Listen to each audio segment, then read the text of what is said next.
there's a place in Icewind Dale called Ten Towns, and that place is like claustrophobic and like cut off.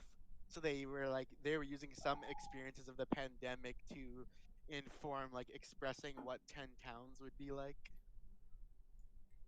So it's kind of cool, kind of neat. Should be good to go whenever you are. Okay, I'm ready to go. All right, guys. So welcome to episode 9, or sorry, session 9 of the Agents of Change campaign. I'm back here as your dungeon master. We have Aljax Dragonborn with us again, the Aljax Dragon Lord, sorry, the Dragonborn Wizard. Put his hand up there.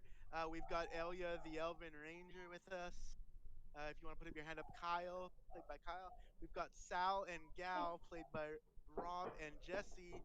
We've got Trix, played by Trish. We've got Bale, played by Derek. We've got Urzog Doomhammer, played by Sean. And I don't think I missed anybody, but that's the crew. And last we left off, I think it was 2 weeks ago now. We were still in the Valentine Manor, correct? And we had just finished rooting through the storage room, which is in fact the last room in the third floor. Um, However, you guys had just finished sort of getting these potions and whatnot into your guys' bags. Can somebody make a further investigation check just to make sure these boxes are there's nothing else in behind, things like that? Somebody want to step up to that? It'd be a D20 roll. Investigate. You will, Go. Sean. No, Trish said she wants to. Oh, is that what I said? Is that what I said? I don't know. Yeah, Sure. I did hear. All right, Trix, go ahead and investigate. 11. 11. Do I have another thing now? Where's my sheet, Sean? Huh? 11. 11. What is it? What's the boost on? Anything? It's investigation, so it'll be. I think it's a +1, but give me a second. I didn't open up her sheet yet. All right, let me check my notes on that roll as well.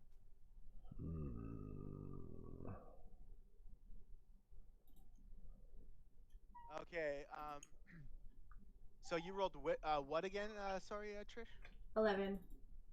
You rolled 11, eh? Okay, so as you're fumbling around, looking through some of these boxes, throwing open other lids and things, there's nothing else that you can find in this room right now. So it looks like you guys got everything that's in here, at least as far as the boxes and things go. So I think the only other options we now have, I think the third floor is basically done, right? We found the storage room there, and you guys were discussing that the storage room might be enough to. Am I right in thinking that you guys were discussing that the storage room might be enough to pay for Grumpsh's uh the payback that Grumsh was looking for out of this operation? Is that right? At least it I was think there, hypothesized, yeah, right? because there's like gems and stuff, right? I think we were thinking there's a few different things of value here that at least we don't come empty-handed if Right, we right. get back Yeah. out of here. And there's the rug and there's things like that too that you guys earmarked kind of for the rug that Sean's orc is obsessed with. Because I think there's something underneath that rug, bro. Well, you can go there and find out. I mean, it's up to Well, you. on our way out, we will. That was the plan. All right. Okay, so I would advise, if you don't mind me directing this, I would advise you guys head back to the first floor, back to I believe it's the drawing room or the dining room, one of those two, where the door to the outer garden was. That you guys decided to go up first, right? So you still have to Yeah. explore that area outside the manor and inside the servants' quarters and things. So if I can make a suggestion, maybe that's the way to go first, and we'll take it from there. Let's do it. Yeah, let's do it. Down we All go. right. All right, so I'm gonna ask you guys to I'm gonna ask each of you to make one dexterity check each, please, and that'll be what we use for the rest of the stairs going back down. I'm not gonna ask you to make two; just do one each. Oh my God, Alex, this poison is What? killing me. So on a disadvantage roll for dexterity, I got a natural 1, -1, so 0. Wow. Okay. So let me back this moment up here. So as we're proceeding down the stairs, we've been up and down. We've been up them already, but Sal being from the striped toadstool, you end up actually leaning forward a little extra sweaty and fall and tumble down the stairs. So I need you to take D6 points of damage, please. Oof. This might kill me. I am aware of that. What are you at now? I have 5 hit points right now. Oh god. I'm You aware. get potions and shit. So Alright. 4 damage down to 1 hit point. Oh. Okay, so Rob, Oh. ended up rolling forward on one shoulder and tumbling down the rest of these iron stairs right into the drawing room, the swung open doors of the drawing room, to the left of the open doors to the garden where the howling winds are whipping through and blowing the curtains, and you take a tumble and a thud, and you are bleeding from the forehead right now. You might want to have somebody take a look, but you're not. in Are good you shape dead? right Are you dead? So Elia calling down, are you dead down there? I felt better. Wow. So you guys can see obviously the fact that Rob has disadvantage. Let me just back this up and talk mechanically. The fact that he's given disadvantage, which means he has to roll twice and take the lowest, it's really causing him problems right now. So whenever you get struck with disadvantage, it should be taken at least somewhat seriously. Not saying you guys haven't. I'm just saying if it happens to you guys again, you know. So Rob, you're down to 1 hit point. So I'm gonna need you to do a dexterity check or a strength check, whichever you prefer, to try to get up off the I'll do tile floor. strength. Oh, Okay. bruh. Bruh.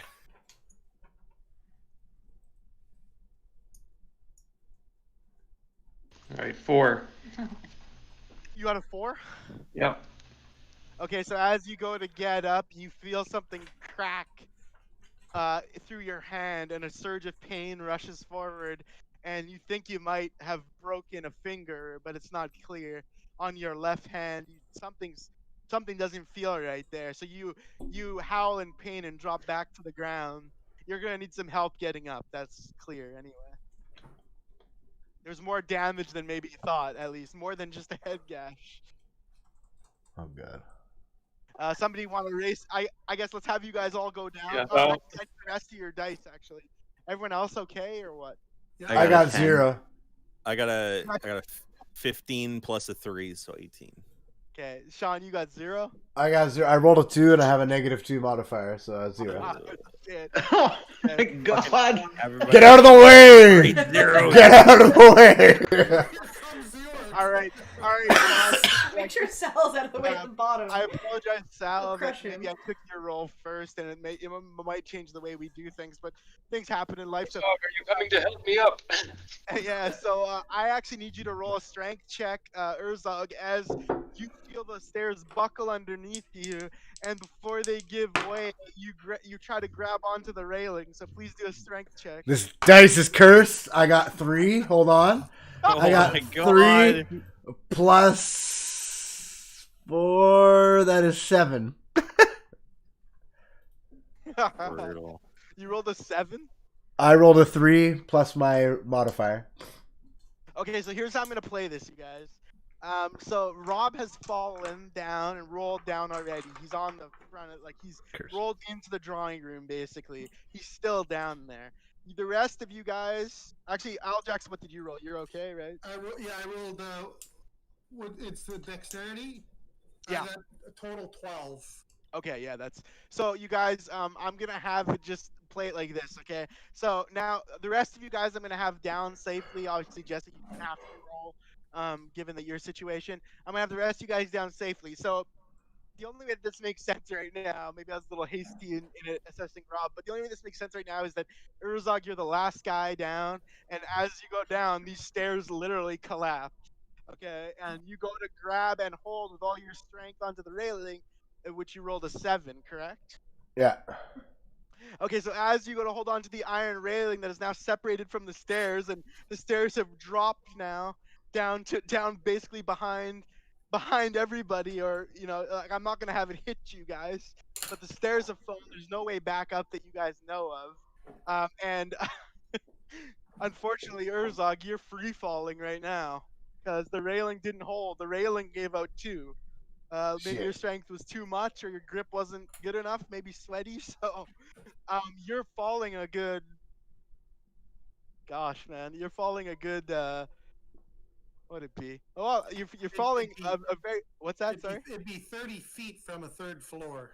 10 feet of floor. Well, no, I had you guys go down the first one, so I have you guys on the second floor right now. So 10 feet. Okay.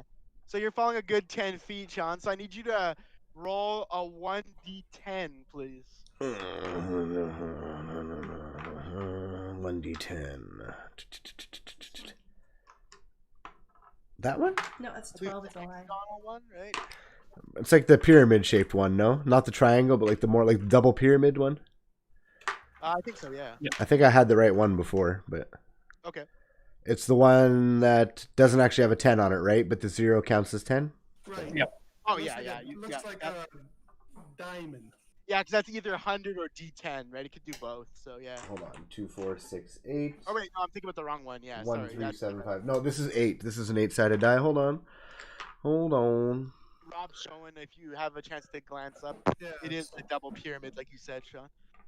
It is a double pyramid? Yeah. Well, it's got like 5. It's like the double carousel. That there. Right? Yeah. It's like this big. Triangles Like on which every one? Side. Triangles on every side. No, it's not that one. It's got 5 You want me sides. to roll it for you? No, I can. Are you sure? It's how many triangles is it on the top? Okay, that one. It's like the. This one. 4 and 4. Nope, that's the 8. Yeah, it's the 5 and circular 5. one. But where's mine like that? Oh, wait, no, that's only. This one here? Oh, I'm sorry. That's only 8. Yeah. This It does one. have 'Cause 10 the on it, 10 is right? this That one here? Yeah, it's got Oh 10. yeah, that's it. Yeah, okay, I got it. My bad. So 1d10? Yeah, please. Oh, it's this one. Yeah, I got it. It's this one. Oh, here, hold on. You guys don't see that cam. Oh, yeah, 5 diamond, 5 triangles it, each side. yeah, Yep, that's Okay. that's the one. Wait. No, that's not good. 10. Seriously? I got 10. Holy shit. Do you have any luck points? You have a lot of luck points. I have 23 luck points, as a matter of fact. How about this? Do I have time? Do I have time to drink a potion of invulnerability? No. Okay, well, I guess. Not as fun in the air. But not as fun in the air. I guess so- I'm gonna spend some luck points. Yeah, well, here's what I'm gonna say. If you want to spend luck points, you can spend 1 point per damage reduction in this case. I'll let you do that. So however 1 many you point. have, you will be taking. You can't go below 1 damage though. You cannot come out of this unscathed. But if you say had 9 points, you can spend those to reduce this damage in this case. So right now, this is gonna do like 10 damage to me, right? If I'm understanding Yes, that correctly. you'll take 10 damage, and that might be enough. The time you rolled big, you didn't want to. Yeah. You will take 10 Uh, damage, yes. and how many hit points do I have? I don't see it on my sheet. 12, I think. Yeah. I think it's cool. Okay, yeah. Well, I guess I'll spend 9 luck points to negate that. Okay, so this is a unique thing I'm letting Sean do in this case because it's a series of bad luck that led to this event. But with some good luck, he might be able to get out of this without a serious injury. So, Sean, you're gonna take 1 damage point, spend 9 luck points, and you crash the ground with a thud, and basically shake the entire mansion, and everyone that you drop in behind thinks you might have. Thinks the worst. Turns out you're able to get to your feet with relative ease here, and emerge relatively unscathed. Lucky you, as it is. I wish it would happen. Not so lucky for Sal, unfortunately, who was the guinea pig first faller, I guess. But it's kind of fitting with your sickness. It might make sense you'd have trouble adventuring with all this gear and going down these stairs and doing all this, especially because it is a mental affliction as well. So you can have depth perception issues or all kinds of things like that. Anyway, so if you will, guys, can somebody please help Sal off the ground? Yeah, I'll give him a hand. I'm standing Okay, so next to him. Okay, so maybe don't grab him by the hand, but you No, know. I'll grab him by his right hand. Oh, actually, I'll pick him up by his armpits from Okay, behind. okay. And I'll stand him up. Okay, I'm not gonna have any test for that. So you're up on your feet. Thank you, Dragon Lord. Oh, you're welcome, awkward guy. I assure you, it's the poison. I'm usually quite well. He's usually quite feminine. Your legendary balance leaving something to be desired today. Okay, guys. So as I said, to the left now, that catastrophe. So there's no way back up to the third floor. I'm gonna be honest with you right now. Sorry, to the second floor, which the stairs just gave way. So Right. unless you guys plan on doing some acrobatic climbing, which is always possible, for right now, as far as we know, there's no way back. So good thing you guys did what you had to do, root through there, and see what you had to see. Now, should we head to the garden, or should we head outside to the garden, or how do you guys feel? Wait, are we in the main foyer? If anyone has, I need a moment to heal. Yeah, somebody has a health potion they can give him. No, I think it restores 5 or I have a 7. healing potion, yeah. Did we? How much does it restore? I don't know what it's for. It's a healing potion. That's all I Was it wrote a down. minor or major one? I think it was a minor. I think it was just a standard Yeah, healing it's potion. I think that's a 1d4 then. Yeah, it's only 1d4. It's not 1d4. Yeah. Well, Did I you mean, get two? Was it 2 potions you got or 1? was it 2 to 1, babe? I only got one, but someone else got one, no? Somebody else got one. Yeah. Oh wait, there was the potion of healed giant strength, the potion of invulnerability, a potion of healing, right? And then there was. So I can just cast on myself. I can just cast Cure Wounds. Is it somatic? Sorry, is it hand gesture based? It's verbal and somatic, yeah. Okay, so you're gonna have to try. I'm gonna actually ask you to make a difficulty check for this, considering one of your hands isn't working as well as it should be. So, just do a regular D20 roll, and you should be able to pass it. But if you roll terribly with disadvantage, you may not have the strength to do this. Okay, wait, Rob, you're gonna get a 1. Yeah, I got a 3. Oh, I was close. Yeah. Okay, well, I set the difficulty in my brain to 5, so unfortunately, you don't feel as if you can cast this. So, for 92, do you want me to use the spell slot still, or no? I don't. No. You get up to go to cast it, but you feel, woozy. Somebody grabs you, holds you up, and be like, "Easy there." Which would be like, I'm still I don't standing want behind you. to. I don't want to come across as like a healer that can't do his job. So I'm gonna whisper to Trix, just be like, "I'll take the potion, please." Okay. Yeah, true, because Just- you're all about like the duty of your Yeah, job, just right? take Sorry, my Trish. healing potion. Yeah. Yeah. Just like, just take it. Okay, so Trish giving the healing Take potion it. to Sal. And Sal, would you please roll Here, a? I hand my potion to Rob and say, you should drink this. Yeah. Thanks, Trish. You still got to roll. 1d4, Rob, without disadvantage, please. Yeah, I got a 4 on the roll. Good. So that you now have 5 HP. Yeah, 5 hit points. Okay. Thank you, Trish. Very, very noble of you. I commend you with. Thank you, little one. Trish, for your for playing your character to a good nature like you are. So have 2 luck points for that. And the healing potion is gone. It is consumed. Yes. Okay. You can keep the bottle if you want, but you can also discard it. Do you want to keep an empty potion bottle? Do I want to keep it? I'm not sure if it's relevant. Sure, I'll but you keep do it. have I a don't know. glass I don't know. blower. I don't know if you need to, but You You never are know. you are a glass You blower. never know. I might need it. Yeah. You are a glass blower. Yeah.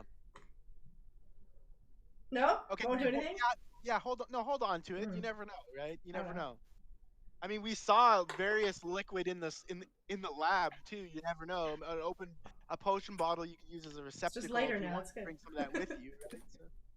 So, anyway, so the garden is the next stop. In fact, the only real route, unless you guys want to retrace your steps to the rug or somewhere else within reach. But why don't we go to the garden? I think that was already a unanimous decision. I think we're all up on our feet now here. And so as you guys enter the garden, let me just check my notes here. Apologies. Are there plants and flowers? Yeah, I'm just gonna actually have. I'm gonna actually have. So I have a description here. So as you guys enter the garden, it's clear that it hasn't been tended for a while. It's mostly lost to the overgrowth of weeds. But if I believe Kyle, so anyone that has a good nature check, you guys may want to do that here right now.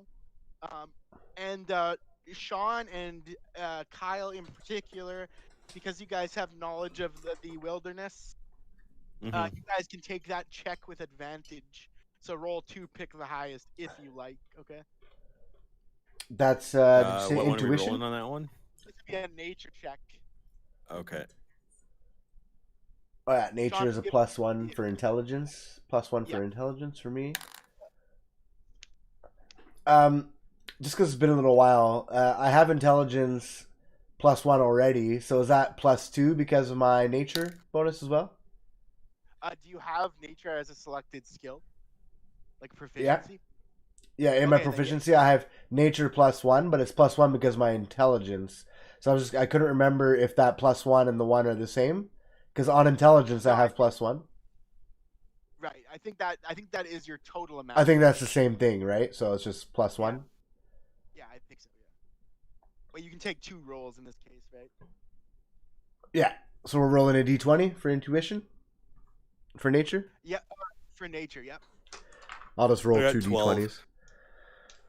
And then we take... Oh, shit. That wasn't a roll. That was me dropping. Take the highest, yeah. Take the highest, yeah? Come on, baby. Don't be a 1. I got Wow. 12, Alex. That's bad. 12 as well. Okay, 12's good enough. So you guys found actually, Kyle, you rolled 12, you said? Yeah, I did. So 12 is exactly the DC to discover herbs of some medicinal use. So you guys have I actually need you guys now to roll a d6 each to determine what you found, if that's okay. Just 1 each, please. 2. You rolled a 2. Oh god, now Okay, it's my Sean, turn. So Sean, so you pick 2 herbs, okay, and one is a long twig with several berries on it and triangle-shaped leaves. You recognize this as belladonna or wolf's bane. It's a type of poisonous herb. Okay, the first thing you found. So you can bag that or toss that if you want. I'm going to bag that. If somebody, you're gonna bag it, okay.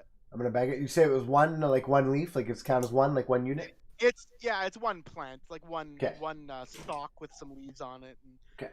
there are other qualities to this, but you'd need somebody with knowledge Okay. of like more knowledge than you have to determine. So maybe find a herbologist or something. But for now, you know it to be poisonous. And then Kyle, did you roll yet? But Sean has 1 more to grab, I believe. 4. right? You rolled a 4? Yeah. Okay, so you actually spot. Hold on. So you actually spot a sandberry bush, and it contains yellow berries. And I will tell you right now, for those that don't mind bitter, acidic tastes, it can be used for some herbal tea, which can calm nerves and potentially restore like mental states from anxious. So if you want to grab a handful of these yellow berries, you can. They are It bitter. shall be tasting. done. Okay, so you can grab like let's say six berries from the sandberry bush. And then Sean, you need another roll, right? Still, I said you had two plants, I think. Okay. Yeah, and then The, other one. Sorry, go ahead. I got a 3 this time. You got a 3, okay. And the other one you found is known as spellbane, a type of plant used as a herb for magical nullification purposes. So presumably, if it's mixed into with some other options, it has a chance to contribute to the magic defense or magic denial or whatever the case. So you may want to bag that up as well. So nothing that necessarily heals, unfortunately, based on the rolls, but some stuff that can be used in apothecary jobs in the future or what have you. So again, that was Wolfsbane, otherwise known as Belladonna. It was Sandberry Bush for Kyle, and it was also what did I say? The last one was Spellbane. Spellbane. Yeah, Spellbane. Spellbane. So a stock of Spellbane. So I'm assuming you guys are gonna take those, right? Yep. Mhm. Okay. All right. Great. So now, so that's basically. Let me just refer to my notes here, but that's basically it for the Guardian. You notice there are a few options here. You notice that there is the pardon me, the conservatory, which is a separate little glass enclosure, kind of like a greenhouse, but a little larger. There is also, I believe, the graveyard, and the servants' quarters. So you guys have three choices where you want to go at this point from the garden. So graveyard, servants' quarters, or conservatory. Where do you guys want to go? Conservatory? I want to Conservatory? save the graveyard for last. Okay. Who wants to save the Alright. graveyard for last? Yeah, sounds like a good finale. I will say Fair. Wolfbane's in your tea. Okay, so as you guys approach the conservatory, you notice it's like an all glass enclosure. Like, do picture a greenhouse, but of glass.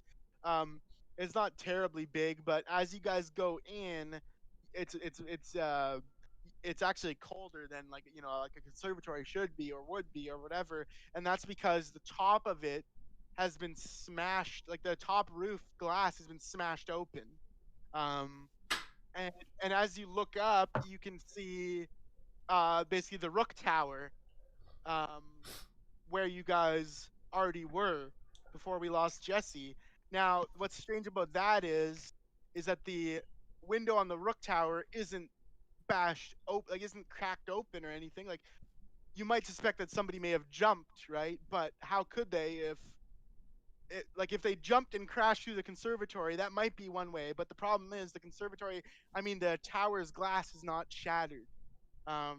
So what the heck would cause a dent? I'll let you guys maybe think that over. What could cause such a break in the roof glass of this conservatory? Inside joke for Derek. Maybe somebody kicked a garbage can at it. I'll have to ask you about that later. So other than how that- high is this roof? Like the ceiling? It's not very high. We're talking like it's not a big ass conservatory. So it's more like a modest greenhouse than anything, but it's referred to as Or like under where the glass is broken, like is there glass? Is there there's shattered glass under the floor. Yes. anything else? Like is there any blood or like dried up blood or? Well, you might want to do an investigation check. Yeah, I'll go and check. Sure. So I got 11. Okay. So you kind of are focusing on this area underneath the broken ceiling. Is that correct? Yeah, I'm just wondering, like, looking up, like, what could have broken this glass, and if there's any signs of it on the ground. Right. Okay. So you're running your hands on the ground, and you notice that, interestingly enough, the conservatory has a wooden floor, which is kind of strange. Like, I would think maybe you just like kind of use the ground, right, and have stuff there and just let it be. But it has a wooden floor, and it's covered in dirt, so you have to sort of like brush some dirt off. It kind of seems like the wooden floor's new, though. It seems like it's installed newly, like this wooden platform that this conservatory is on. There's nothing obvious that's strained with it. Like, there's no blood, there's no damage, there's no dent, there's nothing. There's just a piece of glass, um, and this wooden massive sheet that encompasses the conservatory, like the floor of the conservatory. Okay. So more Unfortunately, there's likely something like flew out of here. That's an interesting theory. Yeah. Hmm. I've got nothing. Okay. Okay. Why doesn't somebody else take a investigation check? Maybe at the whole place in general. I didn't hear anything that just happened. What happened? Rob was looking up at the glass. He was investigating the floor. He said the floor of the conservatory is like wood, and it seems like it's fresh wood almost. And there seems to be no visible damage to the wood. So kind of insinuating that Went out instead of in. it went out instead of in, or that the wood was changed, or whatever it was landed softly. That's where we're at right now. But otherwise, we don't know. I'll take an investigation check, Alex. Okay, go for it, Aljax. Natural 20. Oh, ho, ho, ho. Okay, lucky. So as you look around the room, you notice that Aljax, you notice it's filled with dead and rotting plants in boxes and in pots around the room, around the structure, and on its shelves and so on. However, you also notice that tucked in between plants, there are some labeled bottles. Many of them are broken, but based on your roll, I need you to roll another d6, please. 2. Okay, so you have found 2 healing potions, 2 minor healing potions, and an oil of etherealness, labeled as such. Ooh, rub that etherealness all over me, baby. Oh God. 2 healing potions. And what was the other one? An oil of etherealness. ETHEREAL. Which does what? I shall look it up for you. Like, I'm not getting this wrong, right? It's like ethereal, right? Ethereal, yeah. Finding like shades kind of stuff. Like you can't. All right, so it ones that- describes this. Oil of etherealness, it contains beads of cloudy gray oil that form on the outside of the container but quickly evaporate. The oil can cover a medium or smaller creature along with its equipment it's wearing and protect it from vision for Okay. 5 minutes, and it takes 10 minutes to apply. So 5-minute invisibility, basically. Medium or small creature, though, right? Yeah, medium or small. Yeah, you guys are all considered medium. Like large would be an ogre, like All of Sean's us on are the medium? Ogre giant. Yeah. Oh, no, Excuse I'm me? pretty sure they're all Excuse actually- me? What did you say? What did you call me? We're still only medium. Yeah, except for Trish, she's small. Yeah, she's small. Now, What? Well, I'd like to give one of these healing potions to Rob also, just to carry. okay. What a I'll, move. I'll hand one over to you, Gal, so you can have it for next time you stumble. Sal, you mean? Sal, I mean, sorry. Might come in handy. Till we get your affliction solved. So, guys, as you guys are chatting, tossing potions, a cold wind blows through the crack in the hole in the ceiling glass. And for those of you who were here last time, it has a similar frigidness to the one that caused you guys some issues with the paralysis outside the lab. So I'm gonna give you guys, since your heroes are your heroes learn, I'm gonna give you guys a dexterity roll with advantage each as you guys feel the cold coming in and realize you better get out of the conservatory. With advantage is rolled 2, right? And you take the Roll highest? 2 is the highest, yeah, and that's because you guys have already experienced this freezing wind, so to speak. Something not natural about it, obviously. You also get a modifier on that, babe. Hold on. I Is rolled that- a 16, Alex. 14. I rolled a 20. Plus 3. Oh, plus 3. 23. Oh, alrighty. Okay, so you roll. Did you roll a natural 20 then? Yeah. Yeah. Perfect. So I need to get you for a second. Like, we'll deal with it after. But everyone else, rolls please. I got. I got 8. You got 8, Rob. Yeah, 8. Okay, and Sean, you got 15. 15. Okay. Poor Rob. Holy fuck. Damn. God damn. So the DC is 9 on this, Rob. That's why I say poor Rob. I will use my luck points. Okay, go ahead. Let me gonna toss you use- this potion of invulnerability. Quickly, drink it. I'm gonna use one of my luck points. Okay, so you get a 9 and pass. Yep. Okay, so you're down 1 luck point, and the lot of you makes it out. Okay, but as you guys scramble out with the knowledge of that this wind is something, it's not just Mother Nature's wind; it's something else. It's already caused problems. You guys realize it's time to go. You do get out, and as you stumble towards the front, like lawn area, off the like couple-inch high wooden landing of the conservatory, Trish, you look back and you seem to have caught the sound of something on the wind, Trish, and that sound is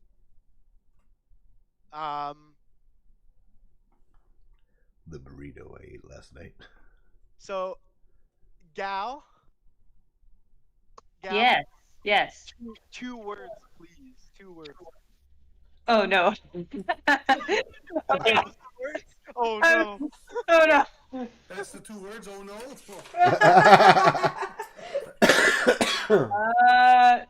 Okay. Like right off the cuff, all I can think of right now is bird friends.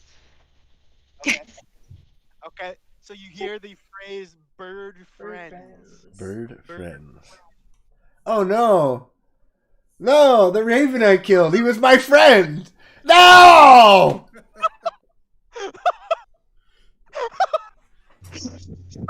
I was actually wondering when that was gonna come up. I did not think it would be right now. Don't kill any more birds. Okay, we are actually at a moment I did not expect to happen right now. But thank you, Jesse. That's what I love about this game, you guys, is you just never know what's gonna happen and what you're gonna have to roll with. But with the realization that birds are friends, in fact, that maybe one friend is no longer with us, it creates the power that I was looking for. I thought this was going to be later, though, this realization. But here we are. So, as Doomhammer, as you realize, you hear the words on Trix's lips, "Bird friends." You fall to your knees and realize what it is you must have done.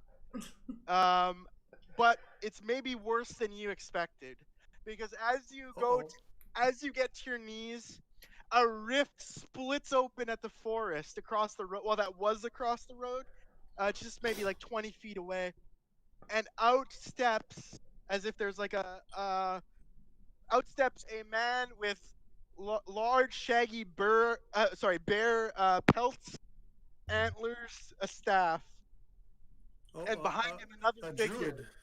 Behind him another figure. Okay, you guys can't see that figure yet. What do you guys want to do right now? Because this guy's coming towards you. This wild man. Do Oh, druids have the power to turn into birds? Well, some have the power of shape change. They're renowned for that power, but typically it's like wolves, bears. Are we getting ready for a battle here, boys and girls?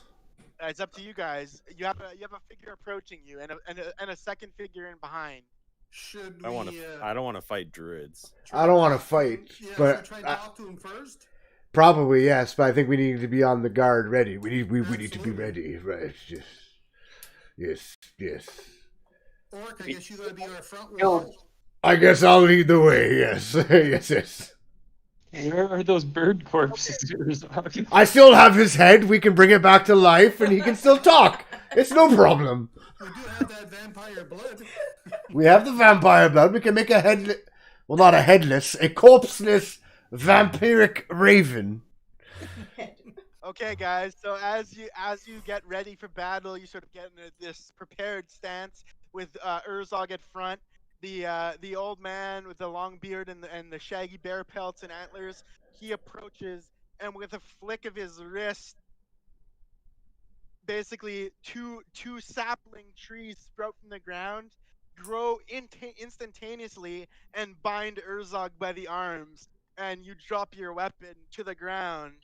Oh, And without any opportunity to act, Urzog, you are restrained by suddenly two large oaks that were not there seconds prior, and their arms are wrapped around you as if they've grown through you the whole time. They're not inside you, but that's how strong the hold is.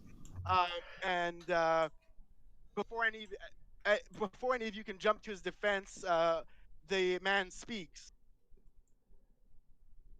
You should not be so impetuous, young orc. If you knew at all what it is you are doing, you would grovel before me and ask for forgiveness.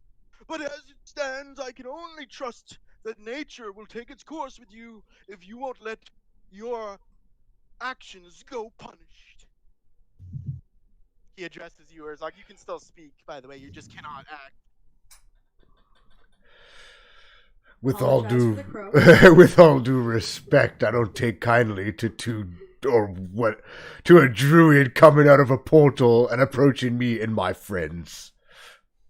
Well, I don't take kindly to one of my oldest friends. Garibald Transfer got his head bitten off by you. You don't understand what you do. We have been trapped here for centuries by the vampiric presence in this manor. Turned into birds, a lot of us trying to escape this hell. And you go and bite a head off of a living creature who was my friend, polymorphed into a bird. And you can ask your friend here what the reaction was.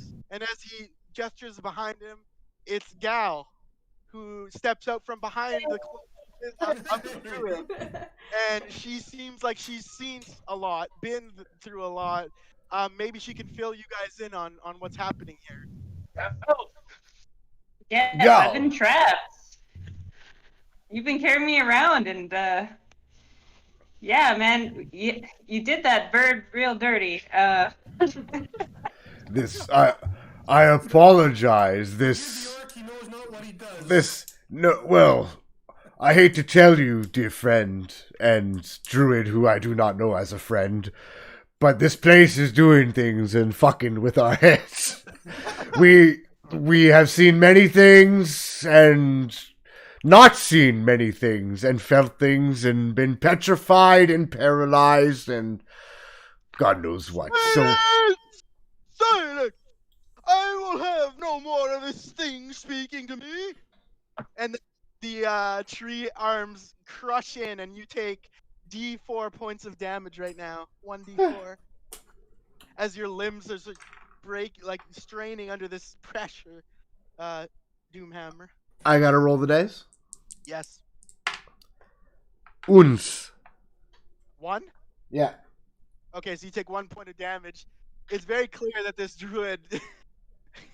Sorry to interrupt, but this druid is maybe the most mad he's ever been. Maybe Gal, if you wouldn't mind, for whatever you remember. I know it's been 2 weeks, but whatever you remember about your experience, would you mind? In fact, I'll say this is Arthur. My dear Gal, it might be in the best interest if you talk to these lot, because I'm liable to do all kinds of things. Tell them what's gone on. Tell them what I've told you, and anything you miss, I'll fill in. And he turns away, almost ashamed by his own anger, but it's uncontained nonetheless. So whatever you remember, Gal, go ahead. Sure, yeah. So if you didn't remember from what I said vampire and druids. There's no vampire druids. This is just druids. And they've been trapped. So Valentine, he's I think he's the vampire. I'm not sure if that's Correct. That is correct. And Valentine is the vampire. Yeah. yeah, he was into some freaky stuff. He wanted to,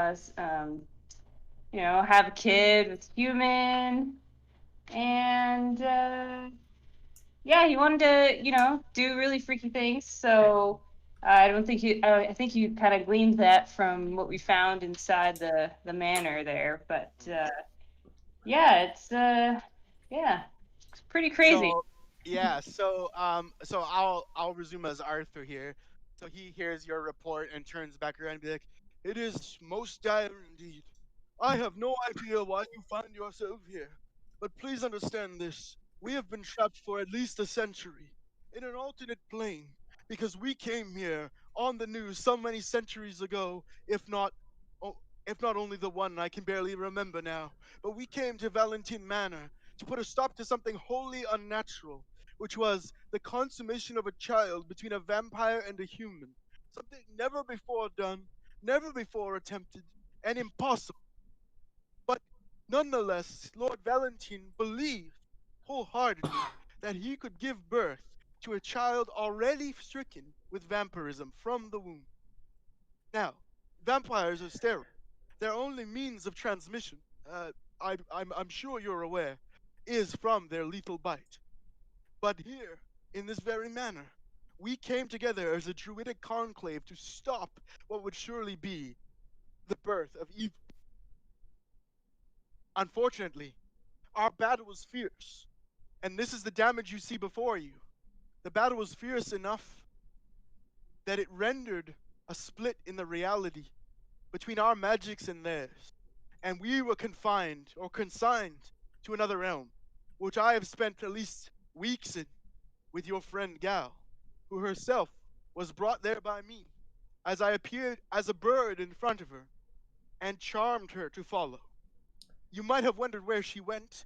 It was all my energies could do to do these two things: bring her with me and explain, and create a doll in her likeness, so you could understand maybe that she was alive somehow. It wasn't exactly what I expected, but I did not expect one of my oldest druidic friends, consigned to the form of a bird, to be dead. But he is dead, decapitated, chewed on by this thing. He gestures to the orc. And so I ask you, in this time of darkness, we will face a monster as yet. He still exists here, Lord Valentine. And some of his thralls, some of his servants, some of his things. And there are things you have not seen in this manor. But you are the first living to enter here in some 75 years. And so I ask you that after I lay aside this burden on my conscience, to know that my good friend is dead, I ask you to consider justice against your own compatriot once this is all said and done and finished. That is all that I can ask, in the name of natural order, a vengeance for my fallen comrade, who was bitten for no reason and killed. But more of this later. For now, we must decide how to take the fight to Valentine. And like it or not, you'll be trapped here until we do, unless you want to spend another eternity in the druidic realm, caught in between lands like me. And he seems to stop and look to the ground and let you guys think over what he said. Well, clearly he doesn't like you, Erzog. But Nobody rarely does.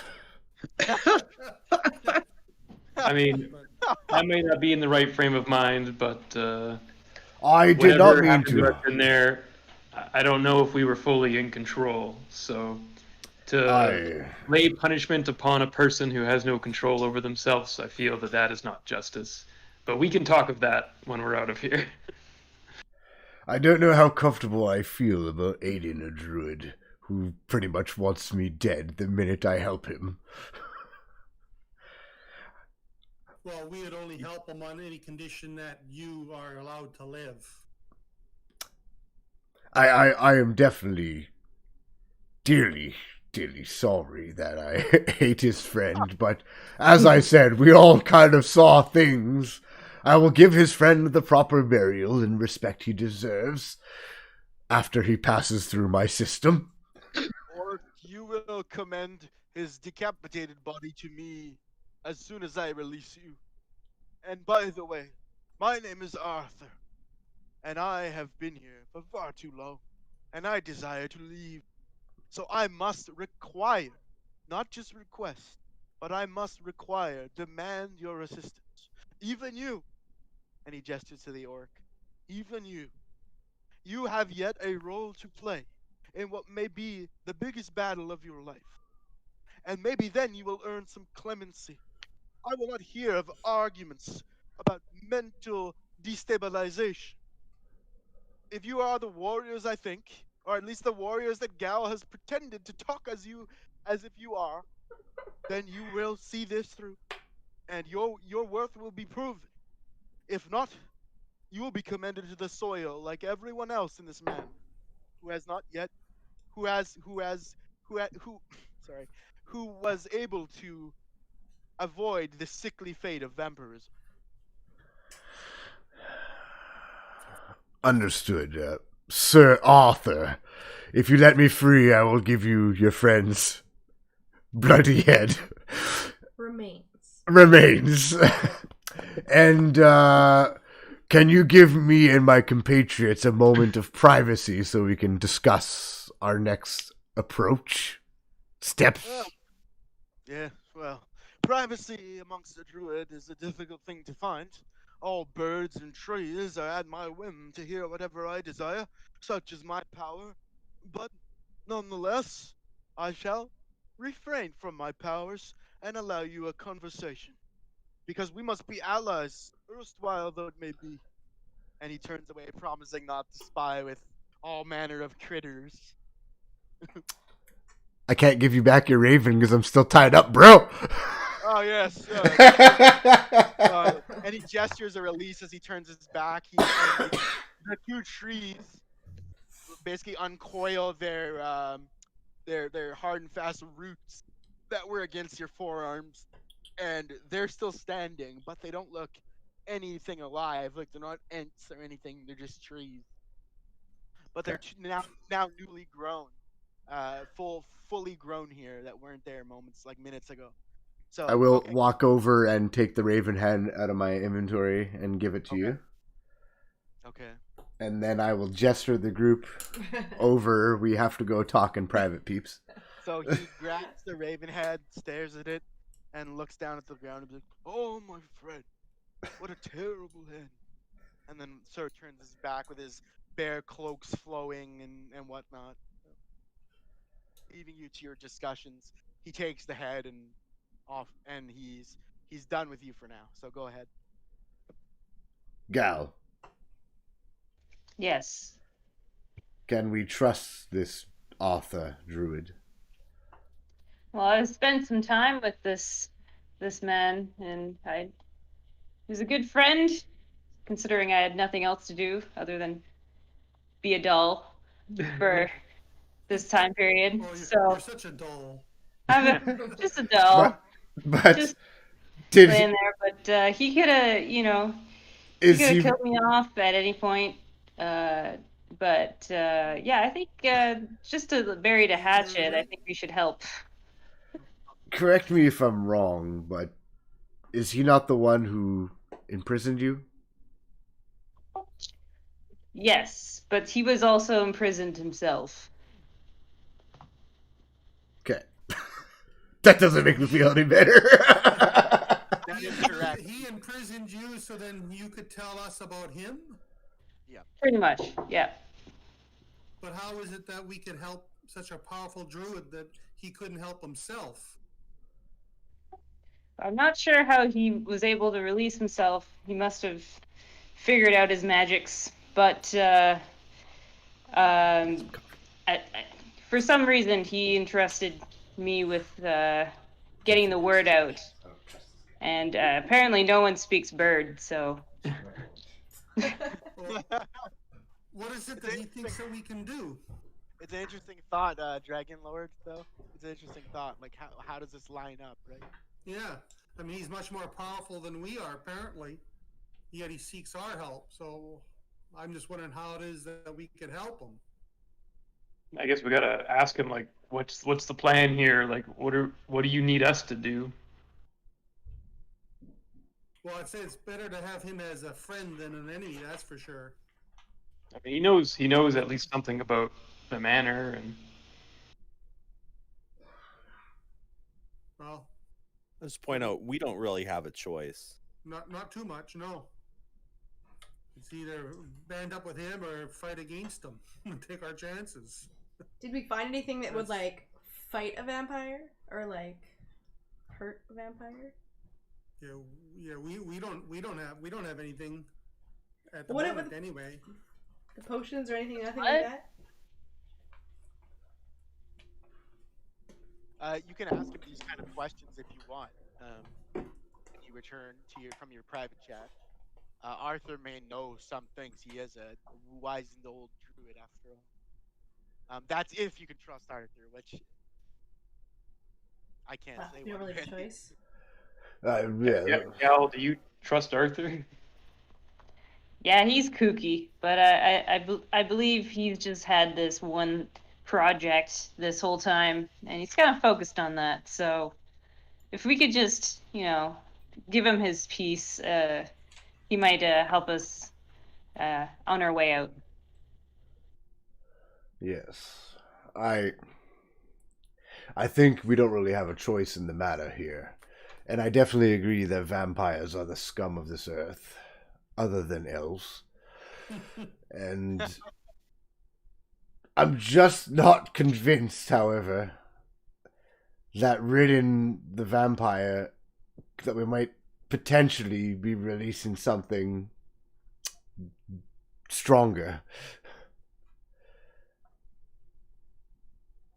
Yeah, I think we need to ask him, like, how are we gonna help? Like, what does he want us to do specifically? Right. And what's he gonna do after this? Like, is he returning back home? Like, is he just by himself?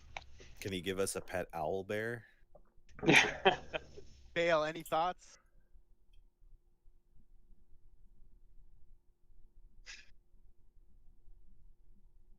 Yeah, we should. Yeah, no, we should hear him out, find out what his plan is, and find out if he can get us out of here. And we might as well talk to the guy. Rix, any thoughts?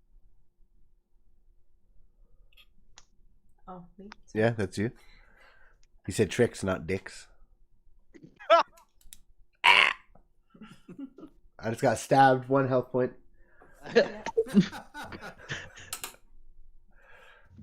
I think we should ask him. We'll talk to the druid. Yeah. I definitely should not talk to him any he longer. knows how to, I will like, shut my big orcish mouth. Defeat this vampire. Okay. All right. So you guys know what you wanna ask? Make approach back to Arthur. Maybe you guys can take questions in turn and see if you get an answer is satisfying. Elia, maybe you have experience with druids. Maybe you can speak for us. Oh, by the way, he's a that's actually I should have mentioned this. He's a human, by the way, human druid. just Okay. correct. Or at least as appearances go. With druids, you can never be sure, I guess. But I've come across many peoples in my travels. 1 or 2 druids. So if you want to, I can talk first. They don't talk. Well, some talk a lot. Some don't talk much, and they just let their magic speak for them. A lot of them just like to convey with nature and then leave. All right, you're nature loving. Go talk to him first. Maybe you share some similar interests. Yeah, you can find out what he expects from us. I'm still concerned that he's trapped here, and he managed to hold me with a snap of a finger. Tread lightly, my friend. Arthur, yes. so I've come across your people before, a few times. Oh, I doubt you've seen my people. It's been Not- centuries. Well, druids. Sorry, not your Oh. people. Oh yes, I forget sometimes the professions have name. Yes. as one who's also in touch with nature, not to your extent, but I believe elves fancy themselves that way. My lady, I have not seen nature until this very moment for nigh on 100 years. Excuse my anger, but that's where it comes. I Where was signed to another realm for over a century, as I have stated. These are the first times I've set foot on grass, and then it shall not even be near enough when it's over. what exactly are you expecting from us, just as warriors and things of that sort? Well, you see, my time is truly come and gone. It just held like one last grain in the hourglass. That's the darkness of vampiric magics. They can do things, necrotize, extend lives, sometimes with their curses and sometimes with other ways. Um, and in this particular time, if this vampire is to be defeated, it must be from somebody in this time now. For you must understand that if Lord Valentine finally is laid to rest, I too will die. Because my time has come and gone. He is the last thing holding me to this realm. And it is the last of my energies that I can use to come to you now and say, set me free.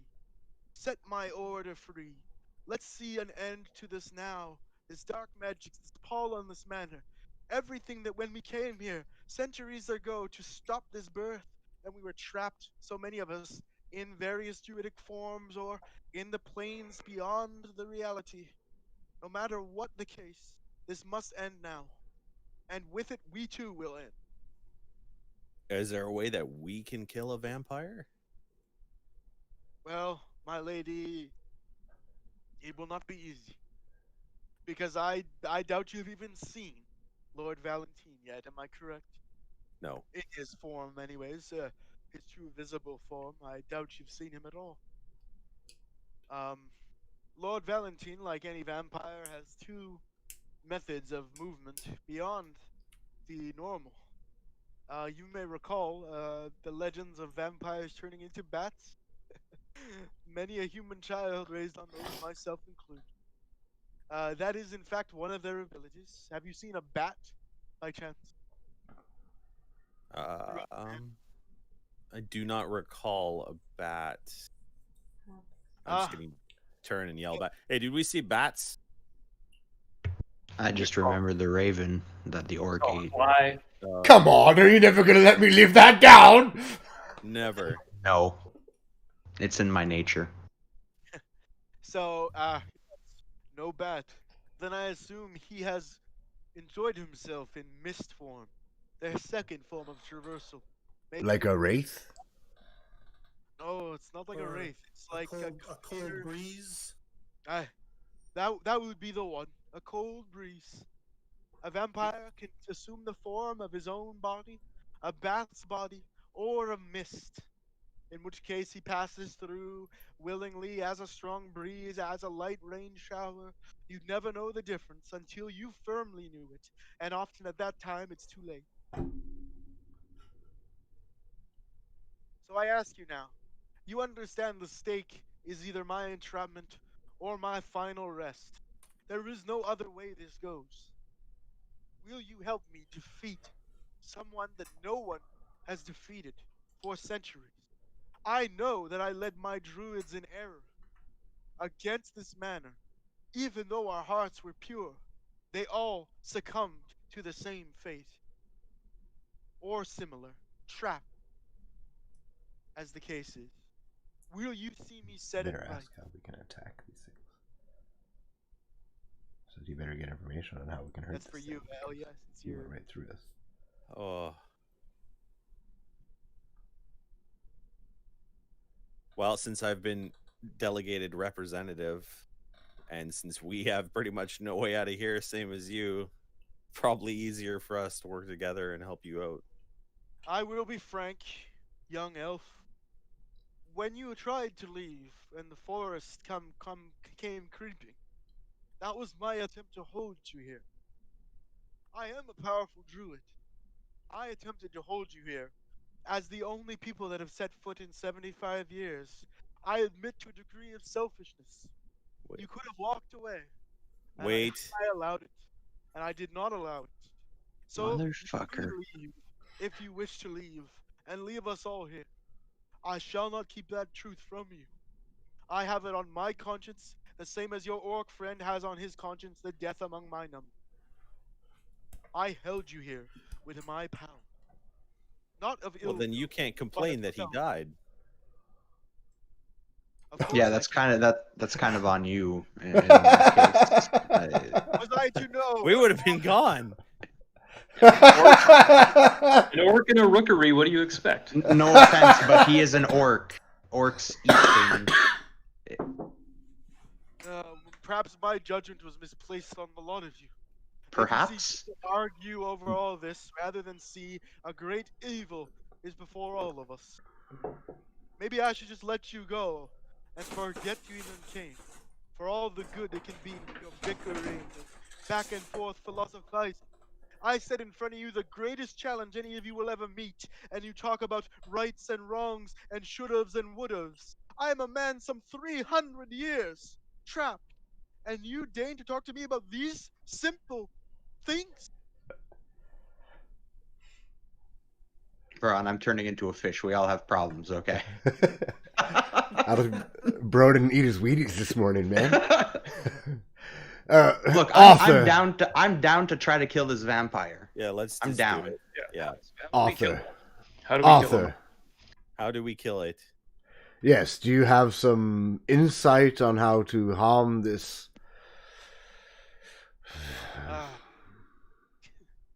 Oh, would that I could do it myself. But as I say, my time in these realms are trapped. I would have an easy time of it, or that's what we had thought when we first entered, because we know two major weaknesses befall a vampire. Two of them we have at great command at our fingertips as druids. One is the attribution of water, particularly running water, the stuff that gives life itself. It deals a grievous wound to any vampire caught in it. So much so, it burns like acid on the skin. But it won't be easy. I don't think we've seen a running water, a source of running water nearby in a long time. But then my vision is always not as far as I want it to be. Would The other, go on, go on. does he have to be in his physical form for this to work, or if he's in his cold breeze form, does it? Cool breeze. Cool breeze. That's an astute question for an orc. I will give you that. To be frank, I don't know. What the fuck are you good for? I'm kidding. I'm sorry. To be frank, I don't know. I wish I had the answers. But Okay. I just know that upon defeat, a vampire will always return to his original form. So, with that being known, it's perhaps a thought that any form subjected to damage will yield his major form. But that is only a guess. And isn't there a coffin that we need to desecrate? That would be the second option, my good dragon friend. It's the second option that I was going to speak, which is that yes, a stake to the heart of a sleeping vampire will paralyze, not destroy, but paralyze the creature and stick him into the coffin for as long as the stake remains. That is the other option. But I know not where Lord Valentine lays. That is beyond my sight, perhaps shrouded by dark sight, dark magics, who knows? None of my creatures dare to get close. Not a squirrel, not an insect, not a one. Curious. Find where this lay. Did you ever check under the rug in the main foyer? That's not a bad. Could be a trap door under there. Under the rug in the foyer. It has Valentine's face on it, does it not? Dear Orc, as much as I despise you at this moment, I must say that you ask some pertinent questions. Unfortunately, I have not the answers for them. For I have been here some hundreds of years, and the last time I actually set foot in this manor was when I was a young entrepreneuring druid. Before I was forced in role of leadership, and we lost our leadership against our assault on this very manor, when we were flesh and blood beings still. I don't remember the rug. I don't remember Lord Valentine's face. I don't remember the layout of the manor. Only what I can see when I visage through portals.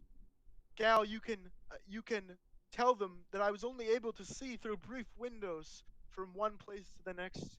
And you yourself saw what they went through as you woke up from fits and dreams. It would be like you dreamt and then woke up in front of me, and then I'd know you had seen them. But beyond that, my sight can only go as far as some of the creatures that I controlled. So, in short, Orc, I don't know of any rug. I don't know if the rug was there. I don't know if you're lying to me. I couldn't tell you.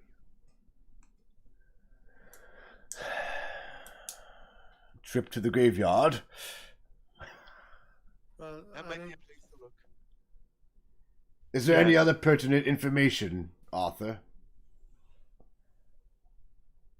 Oh, only centuries worth, Greenskin.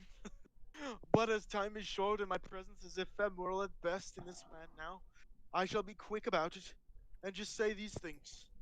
Avoid the bite you might suspect. It is beyond deadly. There are things worse than death, and to become a vampire's thrall ranks among them. That much I do know. A bite on the neck that ends your life will also end your soul, consign you to his army, as so many before. And also beware of those things that are not as potent as Lord Valentine himself, for he no doubt has vampire spawn amongst his number. And no, I do not suspect that he actually succeeded in birthing a child, a half-vampire child with a human woman. I don't suspect that. For his wife threw herself from a balcony and killed herself many hundreds of years ago, when she found the truth about what her husband was and what he planned to do. But I will say this, the vampire spawn is a person willingly taken or unwillingly forced in to a dominance situation by a vampire. Ask him if he They happens have to no have more free your... will, and they have the capacity to infect or destroy you. Ask him if he has They the cannot kid. transform. They He's crawl a druid. like spiders. He might have but something, with no? 4 legs, up ceilings, down walls. You might get lucky. Whatever it may need. But they are just as dangerous as Lord Valentine himself, and far more numerous. Have you seen any of these alike yet? These vampire spawn, have you seen them yet? Maybe you know of what I speak. No, I don't think so. pretty sure we haven't seen any things Only- crawling. Didn't we see like something trying to bite one of us? Yes, it looks was like a wraith. type thing. Yeah, so that could be one of them. Oh, yes, the wraith. Yes, these illusions. Little more than illusions. Even a vampire has his limits, and containing the wild host of a poltergeist is typically not among them. No, vampires like their minions to be of flesh and blood. Everything else you've seen is probably not more than illusory. Though, as I say, I am no lord of vampires. I've only spent these times trapped by one. One final question from me, Arthur. Make it quick, as my time is ending in this. As a druid who's been here for centuries, and one with earth and plants and all that jibber jabber, would you happen to have the ingredients for striped toadstool poison? Striped toadstool. Well, I can do better than that, Orc. I am a druid now of some repute, at least. When you're in another realm, you have a chance at times. And he froze. Now we're never gonna know. Never gonna fucking know. Damn, I hate these these cliffhangers. You're just destined to die, Rob. There's nothing we can do to save you. We're trying hard, bro. Arthur's, We're trying Arthur's hard. magic couldn't hold on. That was a damn good question, though. I would never have thought of that. Yeah, good question. I'm just gonna run to the washroom while he reconnects. Cool. Yeah, we'll let him know.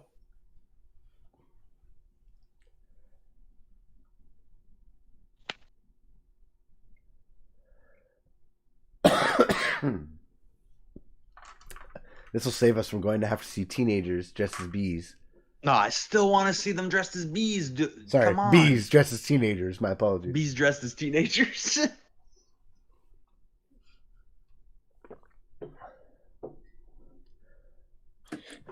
Okay, I'm down to the phone, guys. So We're on enjoy. a break right now, Rob, waiting Rob for went to the Rob. washroom, Alex. Nice cliffhanger, though, Alex. Very dramatic. Unintended. My screen just went black for some reason. But like Dale said, a great question by the orc. Indeed, yeah.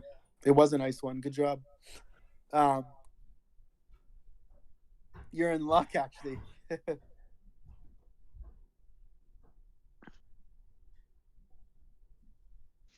Excuse me. So we're on break right now, so I'm just gonna sip some coffee. Here, I almost help myself to a beverage.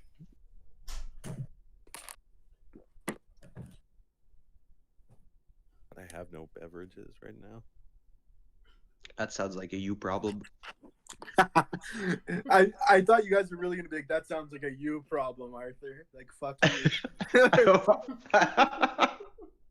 I expected everybody to say that, but I was just like, you know what? I want to kind of do this, so When I revealed that you guys, that he trapped you guys, I thought you guys would definitely fucking bail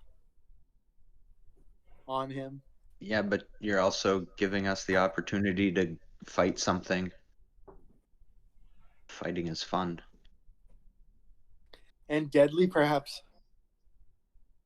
Yeah, but also fun. Yes. Yes. So we're gonna like Leroy Jenkins into this manor. We're gonna fucking Leroy Jenkins this. Just put up the rug. I vote that we send Sean in first, though, because he's not here to object. So is that where you guys are gonna go, to the rug? I heard mention of a graveyard too. Like, you have those options. Well, yeah, I think in general, what we'd still want to check out the graveyard and the what did you say was out there still? The servants' quarters. Yeah. Yes, I mean I would vote on a quick hop, skip, and a jump to those two places. Alex already answered me. In my No, Well, we're looking for like a sleeping vampire. He could be in a crypt or something. maybe tear up the floor of the conservatory. Yeah. the way I look at it, in the conservatory. Oh, never mind. I was gonna say that she plunged herself off of a balcony. There was no balcony in the conservatory, is there? Not that it matters. It's not as indifferent to this conversation, but the way I look at it, this is 4 ravens with 1 orc bite, because we'll rid the world of an evil. We can probably figure out where Valentine's riches are, which, by the way, Vincent Valentine, good plug, even if accidental. This old fuck gets to disappear from our lives, and we get out of here. And then we can cash it. So that's actually like, yeah, and he can't demand justice for you killing his friend because he's dead. So he says. All problems solved. And we get to cure Rob. This is a win-win. It's like a win-win-win-win. Win. You guys ready then? Yeah, we're ready. Yeah, Yeah. Unless we all get killed by vampires. that would be unfortunate. I mean, either way, we're not leaving this place. It seems. Well, I guess actually no. Now we know we can, but I mean, we could walk out, but then we'll go back to killing a vampire. But then we still have a poisoned Rob, and we still have a Grump who doesn't want us coming back without money or the riches. So I don't think he's gonna let us just walk out. Yeah, I don't think he'll let us just walk out, and I don't think Grumps will want us to return empty-handed either. So I think we're kind of in a rock and a hard place here, regardless. All right, I'm gonna reassume Arthur, and off we go. Okay, guys. Okay. I'm probably gonna. Yeah, actually, we'll see. We'll see how. Never mind. Yeah. Okay. All right. Arthur time. Oh, it's a striped toadstool. As it happens, I have the cures for many things, and they come in the form of the priestly magics of the druid. Tell me, who suffers from such an ailment as that? The gray skin over there, Gal's pal. I just realized how bad that sounds. Gal pal. Gal's pal Sal. Oh, curious naming convention. Yes. Oh, yes. I can see it in your eyes now. I can't believe I didn't notice. These things are very, very easy for someone of my nature to spot. Afflictions from a mushroom in nature, as it were. It's not hard for me to tell, but I couldn't barely pay attention. Forgive me that. I am old, after all. Now here, stand still, my young Asimar. So as you do, he has this, two vines that come and like grab your temples from the ground, like spread up from the ground, and then they wrap around your head.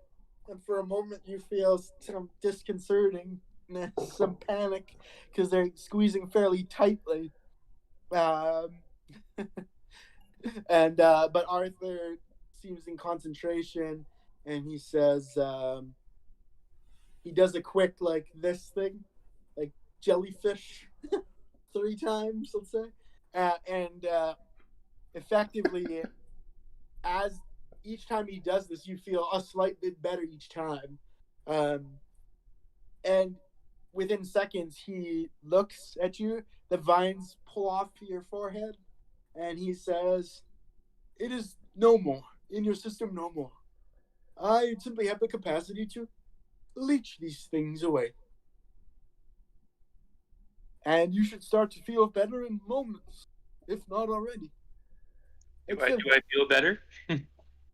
What's that, sir? Has the kind of fogginess, the haziness on my mind lifted? Yes.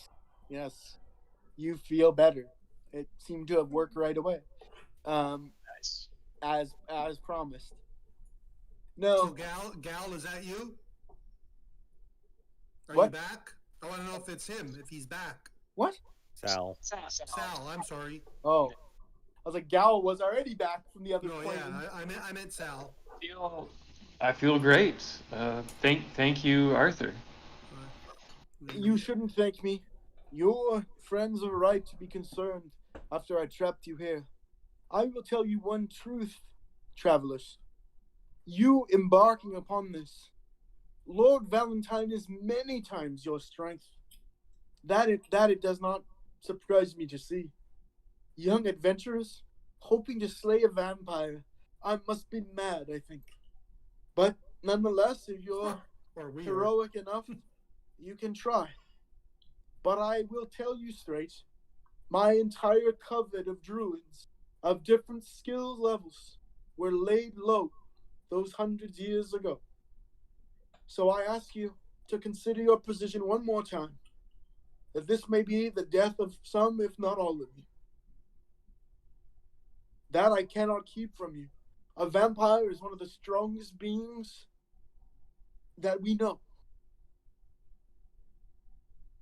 The only thing that we may have going for us is that you have not seen any of his spawn amongst the rooms of the manor. If I understand you correctly, is that correct? That's correct, yes. Mm-hmm. So it would lead me to believe that he has summoned back his spawns to the crypt in which he lays, wherever it is, as a final defense for a desperate creature. Now, I may be quite wrong in that, for if I had those tactics, no doubt I would have won the day myself. But there is a capacity to believe that his strength, that the presence of new people, has caused him some alarm. If that is the case, and you are to find the crypt, be wary, for he has summoned his mind-bended underlings as a final line of defense against where he sleeps or returns to by night. Again, the last thing I say is that this could be the most deadly encounter that you have ever hoped to face and emerge alive. And as he says that, he sort of sunlight crops up behind him over the trees of that forest that he generated or brought closer, and he fades into nothingness from a god ray, like from a ray of sunlight, sort of just absorbs him back, and the portal closes, and Arthur's gone. Can us get the hell out of here? All right. Okay, you're done. I mean, it's an option. That's hilarious comedic timing. It's definitely an option, you guys. I still believe that Grumsh will not just let us return empty-handed. In fact, I'm pretty sure he was clear. Do not return empty-handed. Grump or the Druid? We're gonna bring him a rug. Well, we can bring him a rug, yes. But we also have... sincerely want to talk about leaving with this battle like undone, like with this future undone. Does anybody seriously want to do that? I think we have to. I'll tell you straight up, it's worth discussing because this is extremely dangerous. The thing is that we also didn't see any of his spawn because maybe there is no spawn left. If we find his crypt and he's asleep, we might be able to catch him by surprise. We have a potion of invisibility, which lasts 10 minutes. We have a potion of invulnerability. I have a scroll. I think we have some other health potions. Like I think we've got quite a bit of stuff. I think it's important that we don't take the orc route and just go in berserking and make lots of noise. But I do think we should study this further because clearly, druid or not, this is a blight on this land, and who knows how much stronger this vampire or his coven might become. And we might have the advantage that he doesn't know that we're looking for him also.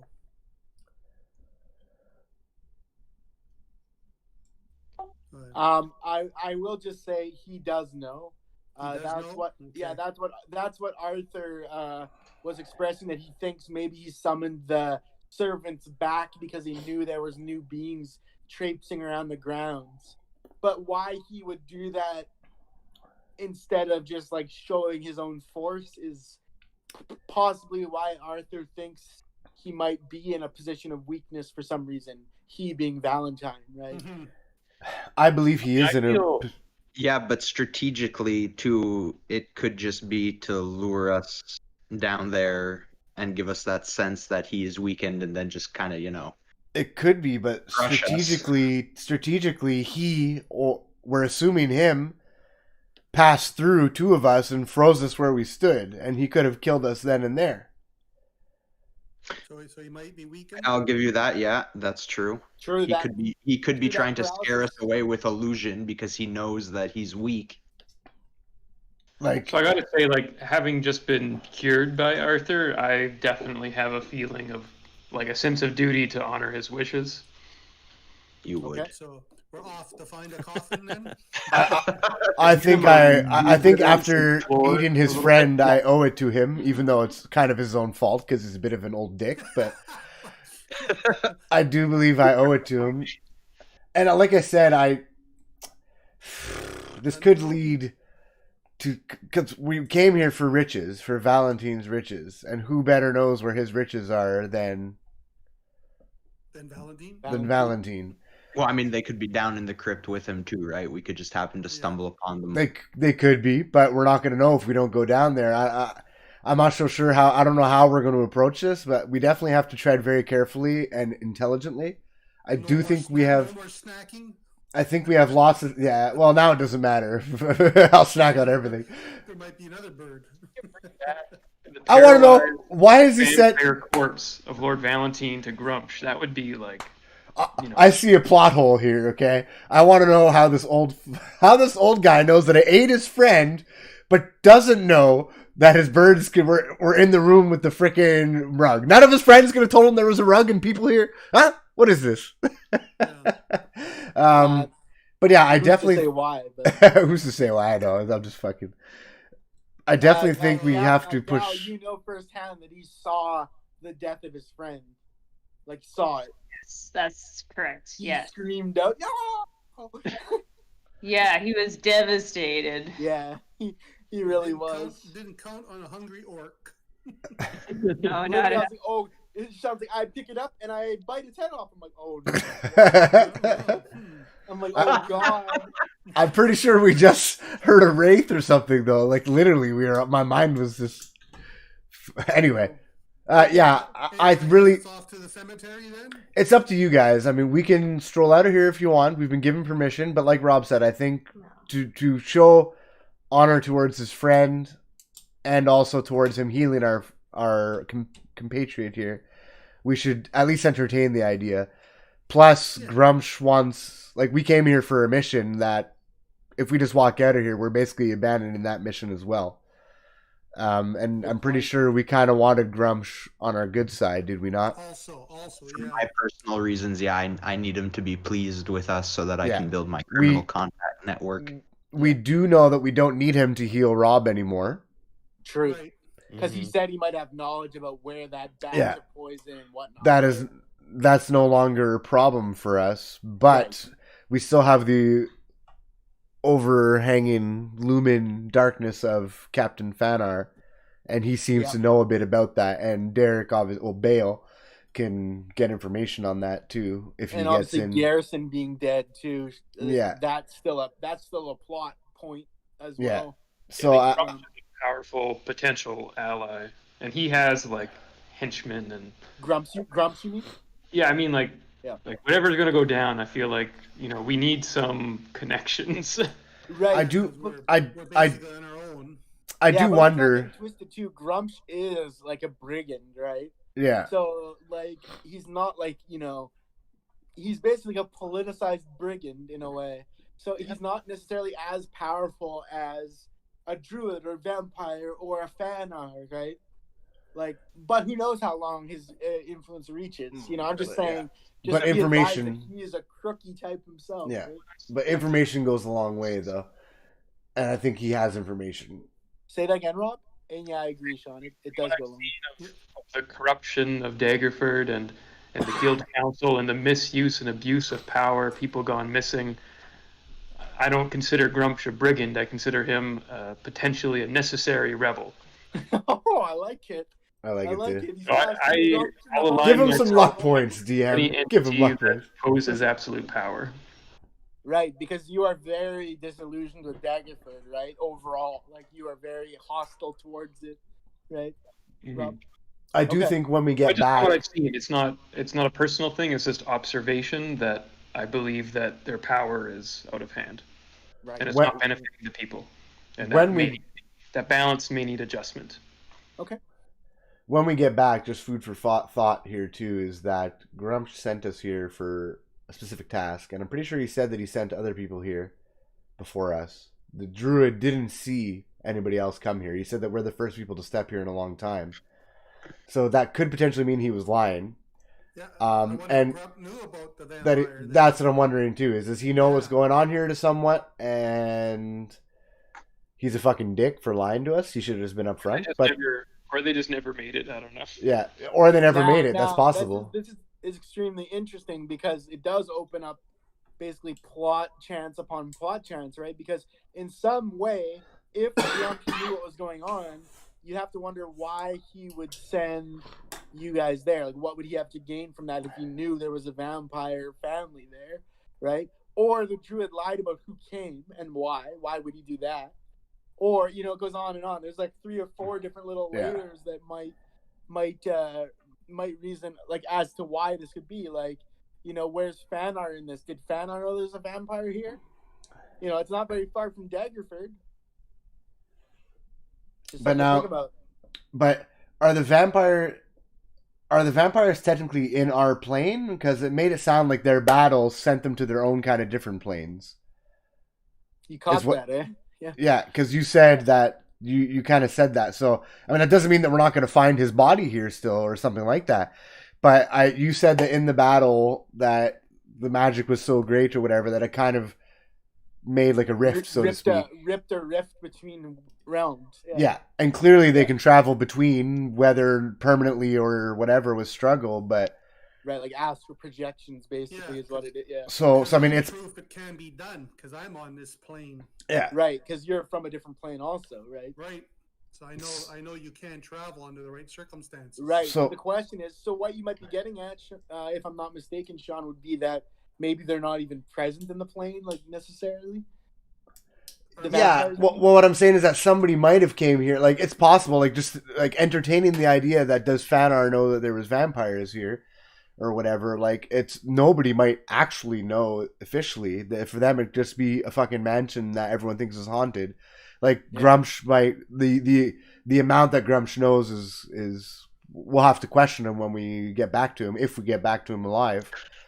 But also, Doomhammer, on that same thought, maybe Val is trapped on this plane too because he's too weak to transverse back to his realm. That's right, and like I said, there's a lot of looming questions, but I definitely think we should go and try to find this vampire. I think we need to explore a bit more.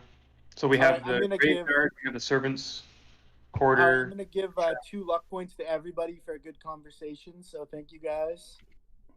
Every single person, please take 2 luck points. These are my favorite things about being a DM. So rewards for that. Thank you. Thank you.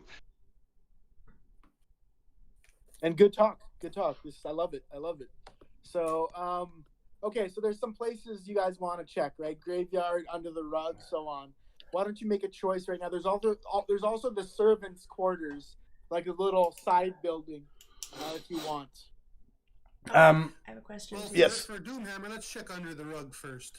Well, map-wise, where are these? Like, not map-wise, but like, is it like foyer, servants' quarters, cemetery? Like, if we were to go down a path, so to speak, like what kind of? So it would be. So it's like this. So the cemetery. So you're out in the front yard right now. Let's say. Or sorry, the backyard, right? Backyard. The garden area. Yeah, we left the garden and we're staying. Right, the conservatory, which is so you're behind the manor right now. So basically in front of you, which would be to the right of the front door, is the servants' quarters building, like maybe 20 yards out from your position. Like I said, it's a separate building. It's like where their bedrooms are, and they probably have like a kitchen there and shit like that. They live there. Obviously, they're landed serfs or whatever, right? So you can check that. That's like 20 yards away. Or you can go back in through the drawing room doors to check the rug. You go through drawing room, down the hall to the foyer where the rug is. So that's farther. And then the farthest would be the graveyard, which is basically you'd hook around to the left of the mansion, and the graveyard's off to the left. Right now you're behind the mansion. So you'd have to go from behind out back to the left of the yard, and there'll be the graveyard out there. So that might be a little farther than the servants' quarters. I guess the rug would be the farthest right now.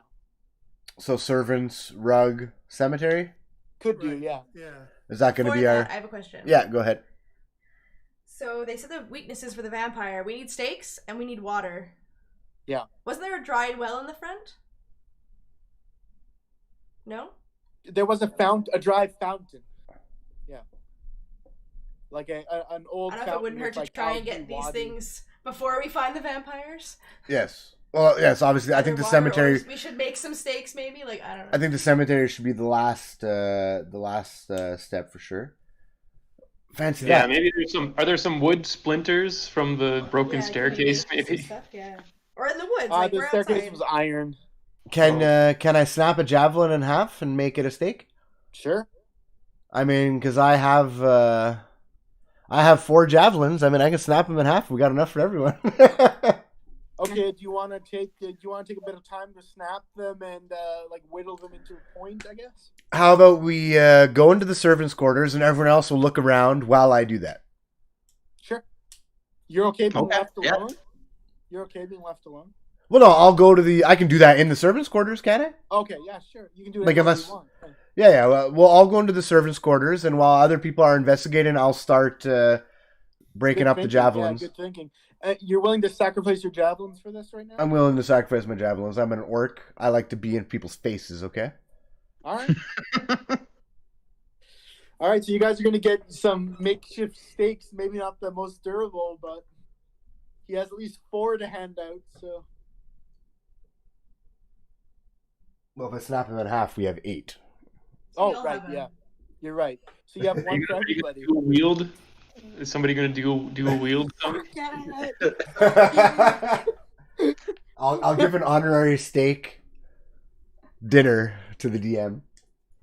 Thanks. Unless you're referring to me as the vampire getting a stake in the heart, and that's my steak dinner. I mean, you'll have to play him. I do have to play it. Yeah. Okay, so why don't we head to the servants' quarters, and we can, as we're doing that, we recognize that Urzog's like pulling a javelin out, snapping it, and like shaving it down, right? So let's just imagine that that's happening as you guys go. So for this portion of time, I'm gonna say that Urzog, unless an emergency befalls him, he will not be doing checks of initiative or anything like that, unless you want to stop the process of making a stake on your own. If you have like a question or whatever, but you'd have to like put the implements down and stuff like that. Okay, Sean. So Yeah, no problem. okay. All right. So the servants' quarters. So as you guys approach the servants' quarters, let me make sure I get this correct here, based on the notes I have. Okay. So so as you guys enter, it's a well-kept sort of space, like an L-shaped building, with no obvious signs of damage, despite the way that the mansion looks. The mansion, as you know, is like the site of a battle. Now we understand it as the site of an ancient battle between druids and a vampire, or whatever it was, vampire or vampire coven or wannabe vampires, whatever they were at the time. But this place looks fairly well kept. As you open the front door, you see it's well organized at the front. There's all manner of little things. There's like little armoires with the things on top of them. There's all kinds of knickknacks and trinkets and whatever. But as you go in, you look up. It's plain for all you guys to see that there is a body hanging from the rafters, like not too far from the front door. Is it a dead body? Yeah. I'll take Yeah. it. Well, using my expert clerical skills, I can assure everyone that this is dead. Do you want to have a look, see while you're? Yeah, I'll examine the body. All right, take a investigation. Ooh, with no disadvantage this time. Would you like me to give you a steak? I have one prepared. Can I use medical instead? Sure. Medical skill check. So that would be you're assessing his status rather than his identity. Is that fair? Yeah, and just like anything kind of medical, like affliction, or if there's anything that's like abnormal, or if I have any idea, like, is this a suicide? Did they get hung up? Like, Drained of blood. And I'm whittling anyway. I got a 15. Okay.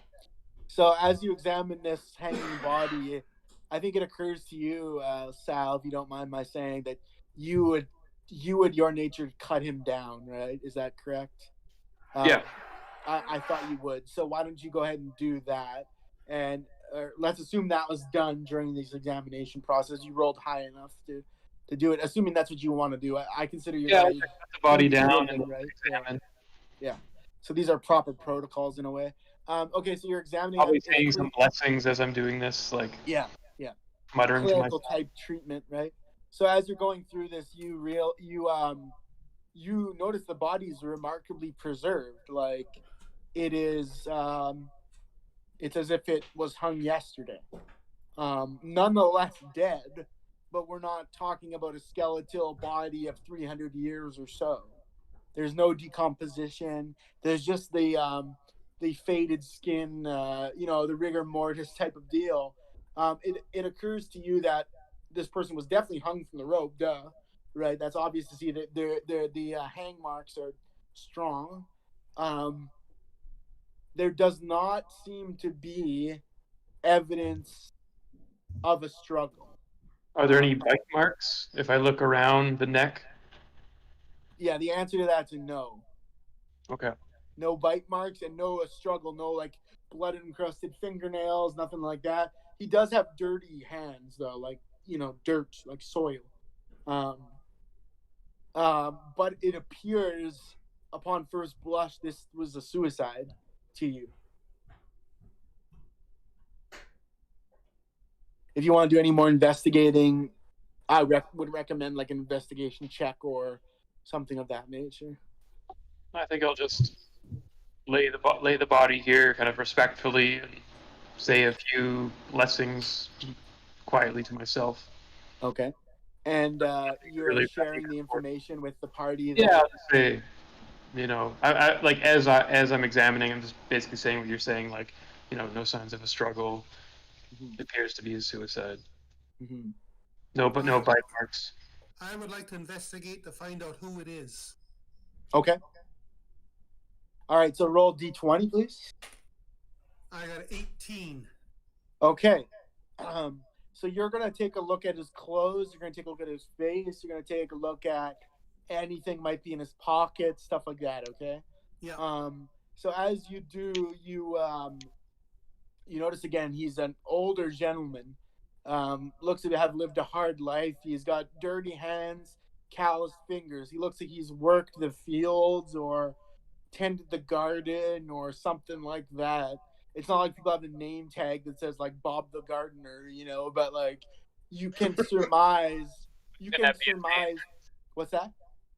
Can that be his name? It's not his name, no. It is not his name. His name was pre-decided. It's not Bob the Gardener. So he's like the master servant. Yeah. And as you Charles. you actually go ahead. His name is Charles. It is not. Okay. So as you're looking through him, you open his eyelids. Even you're going through everything. As you guys are doing that, the door to the servants' quarters slams shut behind you guys. And somebody left it open, we assume. So I don't know who that would be or what, or if the wind just blew it, but you guys, your experience with wind, you guys are no strangers to knowing that hardly anything happens at this point here without intent, right? So the door slams shut on you guys. And I would like somebody, one person to be nominated to make a investigation check about what's happening behind you guys. So nominate somebody, one member of your party, maybe with the best chance. That's investigation? Yeah. I mean, I'm technically indisposed, but I will check anyway. Yeah, you actually can't, yeah. I'll check Trish. Investigation. Unless you want to drop the stakes. No, I think it's important to have those stakes ready. Is investigation wisdom? I believe so. Intelligence. Or intelligence? It's Okay. intelligence. Okay, so I'm terrible at this stuff. So Yeah, I'm I not have good. I have a +4. Well, mine's very high. mine's You have a plus minus 4 one. too, Bale? Yeah, I have a +4 in investigation. And how about you, Aljax? What is your number? I have a +5. Okay, so I would recommend choosing Aljax for this because you guys are all reacting at the same time. It's just a test. Which of you, like the best of you, is going to roll to see if you notice anything. So go ahead and roll, Aljax. Okay. 16. That's modified. Okay, 16. Okay, so as the door slams, Aljax, you notice a swishing through the air quickly. It's not a creature. It's not that same icy. It's not that cold chill. Yeah. It's not the icy cool. No, it's something that flashes across your face and zips behind you. It's like it's almost imperceptible, but the movement's there, like the way the camo predator would look. There's an air-based sort of ripple like that. There's something something cloaked in a way, something moving fast. Okay. Eat it. Eat it. No, but I saw something flash by. It's not that same cold chill that we had, but there is some sort of presence in this room. Yeah. I can tell you guys that. Does anybody have any detection magics, anything like that? Jesse might. I have divine sense. That's like a detect evil, right? Yes. Or okay. Good or evil, I think. Okay. You can cast it if you'd like then.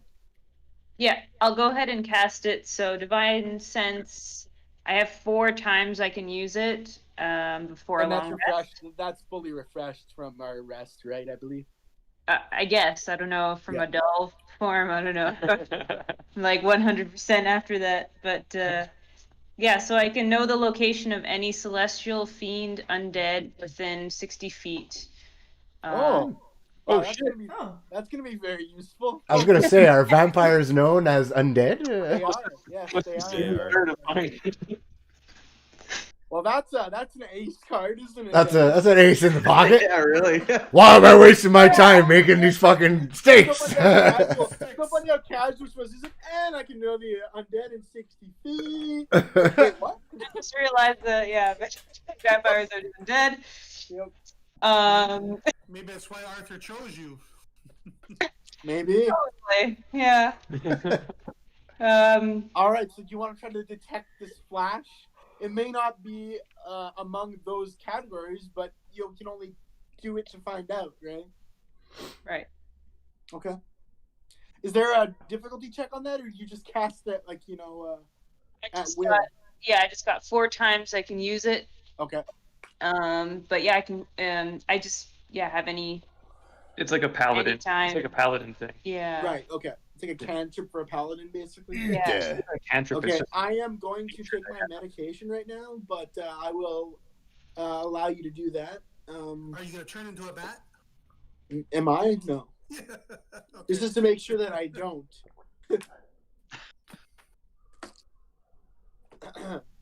If anyone was curious, I can narrate a little bit about the prayer I was saying. Sure. Yeah, so I don't know if you've noticed, but I've been referring to like gods in the plural. So there's various gods that I will call upon for various blessings for different things. So specifically, when I was going over this body, I was reading a prayer to Suni, who's this goddess of life and light. So I was saying, your passion strengthens and emboldens. I thank you, Suni, my goddess, for lending me the strength to see it done. So it's something that I would say in kind of this is a suicide, this is a dead body. Like, I'm trying to, call upon the strength of this goddess to see me through what needs to be done. Okay. Rob, take 2 luck points for that tidbit of interesting knowledge. Thank you. And as it happens, Gal, you cast divine detection, was it? I just have it as divine sense. Divine sense. I'm sorry.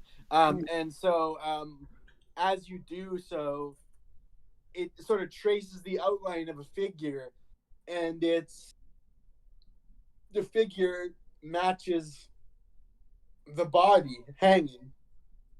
It's the old man in the overalls and the dirty hands, but in spectral form, standing before you guys, as if he's instantiated by your spell or visible by your spell. He's standing as if feet on the ground, as if he's right there, but he's just ethereal in front of you guys. And he stands there, and he seems to be looking to you. And he looks to Sal, and he doesn't seem like he can speak necessarily, but he gives a nod of thanks to Sal for the rights of Suni that were given to him. Or at least said for the cleric in the act of laying to rest the suicide. Gonna make me cry. at least he hasn't spoken yet. Sorry, what was said there? I might have missed whatever was said there. I said you're gonna make me cry. So he seemed like he doesn't speak, but he will, and it's an effort. So don't expect much, but divine sense can at least transmit those words to Jesse. But for the sake of simplicity, I'll let you guys all hear it. So Jesse, Gal, you're hearing these words like flow into your ears, but again, Right. let's just say that Gal is repeating them out loud, and I'll just take it. So he says his name is Vincule, the gardener. Some 300 years ago. So Vincule the gardener. He worked for Lord Valentine for at least 50 years. He's a family friend.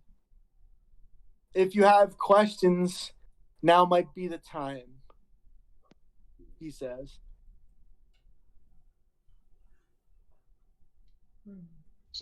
Where is Valentine now? So Vincule looks at the ground and like if he could cry, probably would cry. And he motions pointing into the ground. Again, words don't come easy to Vincule, but he says, "Look below." Below the carpet.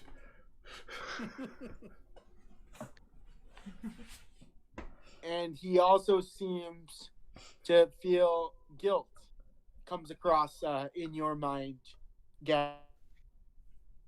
Sense of guilt. Oh, we lost Alex. I'm here. Hello. Can you guys hear me? Yeah, Yep. yeah, we can hear you. Okay. So a strong sense of guilt washes over you, Gal. It doesn't come with any words yet, but it's undeniable, that feeling. That stomach knot, twisty feeling, that feeling that you could have done better.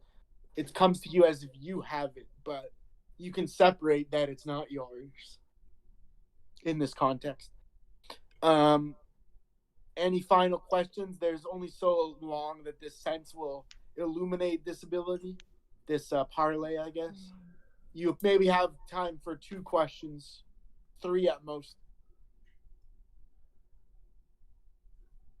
Anybody? I mean, I don't have another question, but I would just want to say, like, a blessing, like, call upon Suni to, help this soul. Help Vinquel. Suni, if you hear me. And he looks at you with like thankful eyes. That sense of guilt easing just a little bit. It's clear to you also, Gal, that he did take his own life. That's something Rob hypothesized, something Sal hypothesized, excuse me, and something he confirms. He took his own life based on, for what reasons, not entirely clear to you. But that's clear that happened.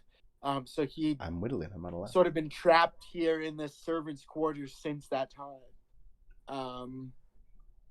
But it kind of leaves you to wonder the question that was already asked, which, again, he doesn't have information on, but it makes you wonder as a group if indeed other people did come here, because he's been trapped here since, and nobody took him down, nobody came to the servants' quarters. Like, how is that the case, right? Maybe Vincule knows something about that. I don't know.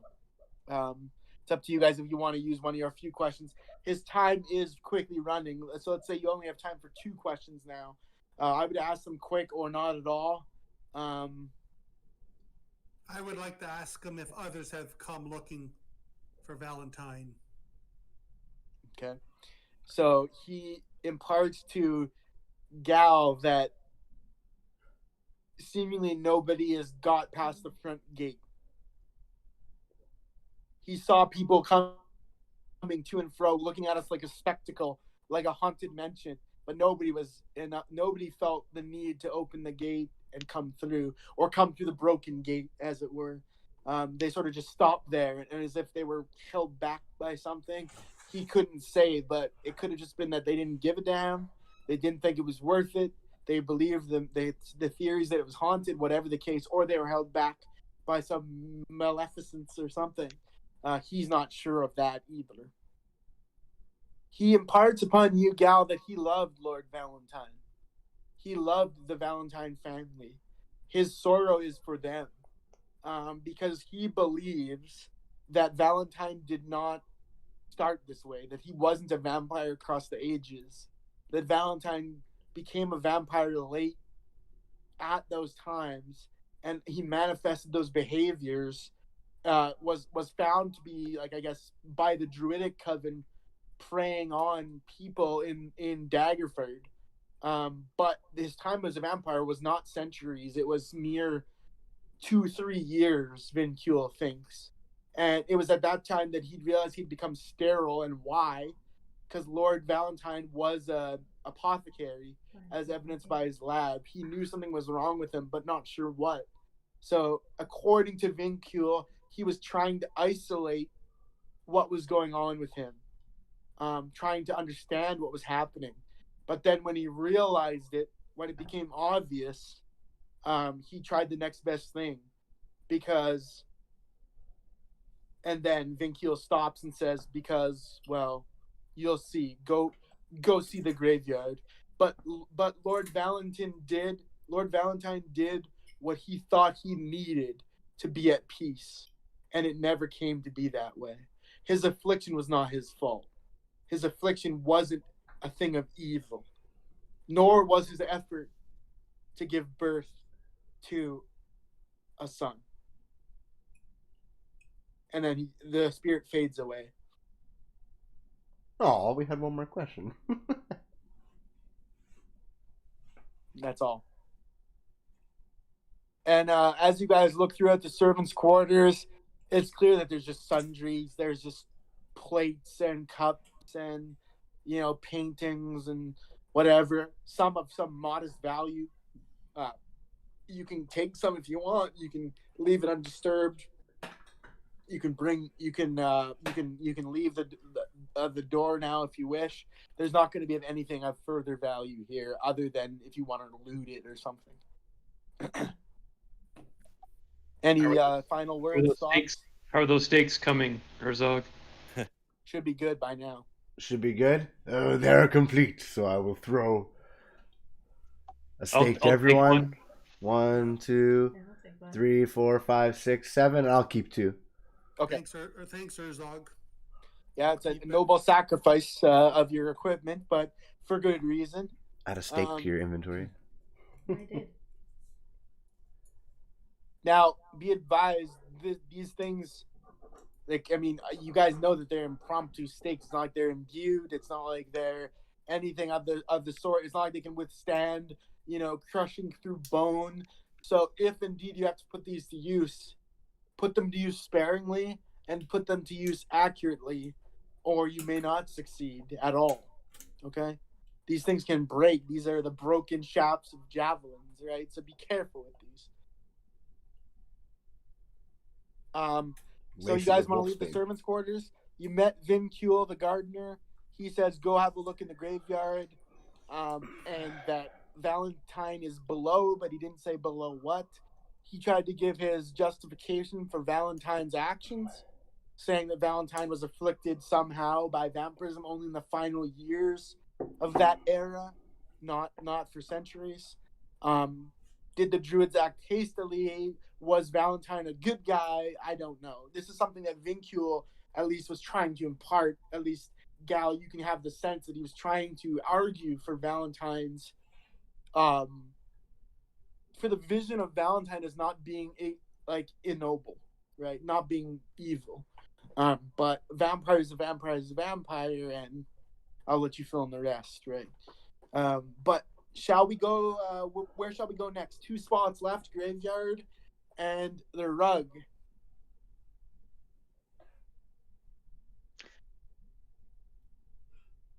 Do we still want to check out the rug? Yes. I know that he still does. Yeah, I think. Alright. It might be worth the rug checking is out. kind of like the most harmless one, right? Yeah. Okay, so you guys want to go to the foyer? Let's go check out the rug. Yeah. And also, Okay, so as you, sorry. detect thing 3 more times within 60 feet. So Yeah, so keep that at the ready there, Gal, because you might want to be casting it sparingly, but at the right moment.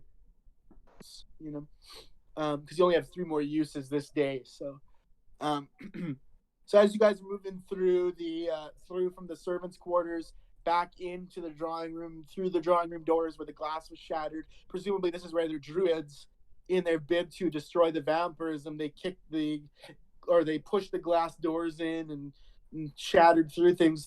It kind of strikes you as odd. I'll just add that druids, known to be like warriors of nature, you understand why they view vampires as unnatural, obviously, but some of this stuff looks like almost too aggressive for a druid, like flip tables, and you'd almost think they would be a little bit more, I don't know, and I don't even know what any of that means, but it's just odd. I would just say it's just odd for druids to be that like belligerent as they go in on a mission or something like that. But as you proceed through, you guys hear what sounds like a step on glass. Would somebody like to investigate the sound, or like essentially this would be turning around to see what's going on here? The sound did come from behind, so if somebody wants to turn, nominate one person to roll the check d20, and we'll see if there's anything to see. I nominate Trix because she just picked up the dice. I can do it. Okay, Trix, go for it. 15. Okay. Plus what? I think it's plus 1. So, Trix, you hear the crunching of glass behind you guys as you make your way from the drawing room into the hallway, and the crunch comes from behind the hallway that you've just entered. So it's behind you now as you turn towards the foyer. You turn and look, and you see a shadow played on the wall. From what light source, you don't know, but the shadow's there in the hallway, at the back of this hallway that you're midway through. And it seems elongated and long fingers, you know, how shadows can sort of distort images. But it nonetheless startles you. It's in the shape of a bipedal being. I can't say a human because it has no features. It's a shadow, but it's a standing with 2 arms and a head. And it just seems to be played on the wall, like, you know, like it's as if it's coming from inside one of the bedrooms or something like that. Like, but again, the light source that's transmitting it's not quite clear. And how a shadow would step on glass, also not quite clear. So, what could this be? Like anything? Yeah. Is it just another illusion? I don't like the mansion. I feel like weird things happen inside of here. Mm-hmm. That's true. Mm-hmm. That's true. Okay, so do you guys have any? Do you guys just think this isn't just an image? Nothing, no credible threat, or what do you think? I mean, lots of people died here. It could be just like how we saw the other spectral being. This could be something similar. I mean, I don't know. It's up to you guys if you guys want to. Do you guys want to investigate one of the rooms down the hall, or do you want to keep going towards the rug? As it happens, this shadow is not moving. It's just standing there at the back wall, like just projected from a half-closed door or something. But it's not menacing at all. It just shouldn't be there in a way, you know? So to the rug and leave it be, or what? What are you guys thinking? I say to the rug, leave be, Sure. so that we can get out of here. Okay. All right. So you guys approach the foyer with the rug. The face of Valentine is sewn into the rug, of course, not easily visible from your perspective. What do you guys want to do? Urzog, why don't you take the honors here? You've been pulling for this move for a while. Is there Is road? I can't recall. Is there like a table on this rug? I can't remember if there was something on top of the rug. I can't recall it either, so let's just say no. No? Okay. So let's start rolling this rug up, baby. Okay. So you're gonna get on your hands and knees and roll. Can you do a dexterity check just to see how long this is gonna take you? I'm feeling You'll like help them? good Okay, right then now. don't do the roll. If you have I'll help, definitely- you won't need a roll. I will Okay. definitely need help to roll because I rolled a No, 2. you won't need help to roll the rug. Sorry. Like, you Oh. won't need to roll the dice if you have help. That's what I mean. Sorry. Oh, okay. So am I getting said help? you were gonna do Because it. I rolled a 0, so I definitely need help. All right, so Sal, you and Urza are rolling the rug at both ends. Yeah, I'll definitely help. Okay. It's like cursed dice. All right, so as you roll the rug up, it's clear that there's not a very well hidden trap door hatch thing. Like, I told you. like you can see the outline of this rectangle, and it has a pull-up thing, like a kind of like an attic would, where it reveals the staircase, but this is one that opens up and goes down, potentially. So you wanna try to give this an opening or what? Wait a second. Once Gal, we should get Gal to do her divine sense. Yeah, we should. Yep. Because this is. Yeah. So we rolled up the rug, Yeah. and there's an obvious trapdoor underneath. Much to Urzog's happiness. Delight or anger? Look at how giddy he is. Divine sense worked through like material. I mean, I don't know if we should just go down here just like that. Obviously, Well, we Gal, still have the think we should. cemetery. Yeah, my sense doesn't work. I can't go beyond total cover.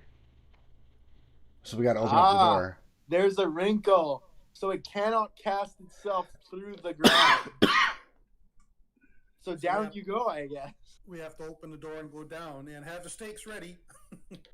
Okay, Urzog, why don't you use your considerable might and do a strength test on what is otherwise a locked trap door? But there is no visible lock on the outside. It's locked from the inside. So something would want to get out of there. So you're going to have to wrench this fucker out of there. Let me guess, 2. It's not very good, but give me a second. I was going to see what my boost is. It's better than 2. I got This is an 4, isn't it? yeah. I got 11. Okay, good enough by 2. So well done. DC was 10 on that. So with all your might, you grasp onto this little ring-like opening, this ring-like hatch, and your muscles bulge and the veins pop. And this thing rips right open. This covered by the tiles of the foyer, just rips right open, and sure enough, there's a set of wooden stairs that go down into the darkness below, and cobwebs on the insides and things on the inside of the can see in the dark. ledging that leads from the walled staircase down. So it's evident it's been a while. What's that, Rob? Can Not we going use, down the stairs can first we- this time. Can we use Sal's Gal? wand of light or whatever it is? Oh. Yeah, you could, yeah. Well, Oh yeah, I'll wait, I'll light wait. No, are you sure about that? Don't you want to see? Well, I mean, we have people who can see in the dark. The thing, like I said, because if we accidentally wake this thing up, this might not go for our favor. I'll hold back. I won't light anything up. We have to be smart about this. Oh, then send the elf down with the dark vision? Well, the elf does. All I you think guys have dark vision. Trish can see in the dark, and she's small and she's quick. We have an invisibility potion. There's multiple things we can do, but I don't know if lighting up a door What about- that can only what be about opened up. Gal's casting though first. That's an option. But does she, now that it's open, will it go down kind of like a sonar? Well, she'd have a to step. No, she'd sonar? have to go down into it and sort of cast it down the hall, and hope that there's not a winding passage or anything like that. Right? Because It should go around, no? walls. So Hmm. she Yeah. needs As long to. as it's in the She needs to distance, sort of yeah. hope it's a straight line to whatever's there, if there's anything. Well, we could send somebody to scout first to see exactly what it is. Somebody who can see in the dark. Yeah, And that if, That could trying be to kill quite me, see? dangerous as well. I'm looking at tricks. Okay. she's quick and Her she's small. species is known to be tunnelers, right? So Yeah, she is small. Oh, Okay, Tricks, all right. head on I'll go down. down. Who's got the potion of invisibility? Just for future reference. Is it Rob who's got it? Was it invisibility? Are you talking about the one that Aljax found? The ethereal, yeah. The ethereal, yeah. Ethereal, yeah. Yeah, it's a 5-minute invisibility, but a 10-minute application because you don't drink it. You pour it all over yourself. Okay, cool. So if you want to do that, you'd have to do that before a battle. Yeah, we're not doing it now. I was just curious where it was for reference. Yes, I have it. So you're going down? Sure, I'll go down. Yeah, Why sorry, not? it's an oil, which means it needs to be Sweet by applied. vampire. I'm sorry, applied, right? So, Yeah, cool. Complicated. Sorry. I'm very tired. I apologize. All right, so Trix, you're going down. Is that right? Yeah. How far do you guys want Trix to go down before she turns back? Just so she can tell if Gal can use her essence thing there. Just to get a lay of the land to know if it's worthwhile.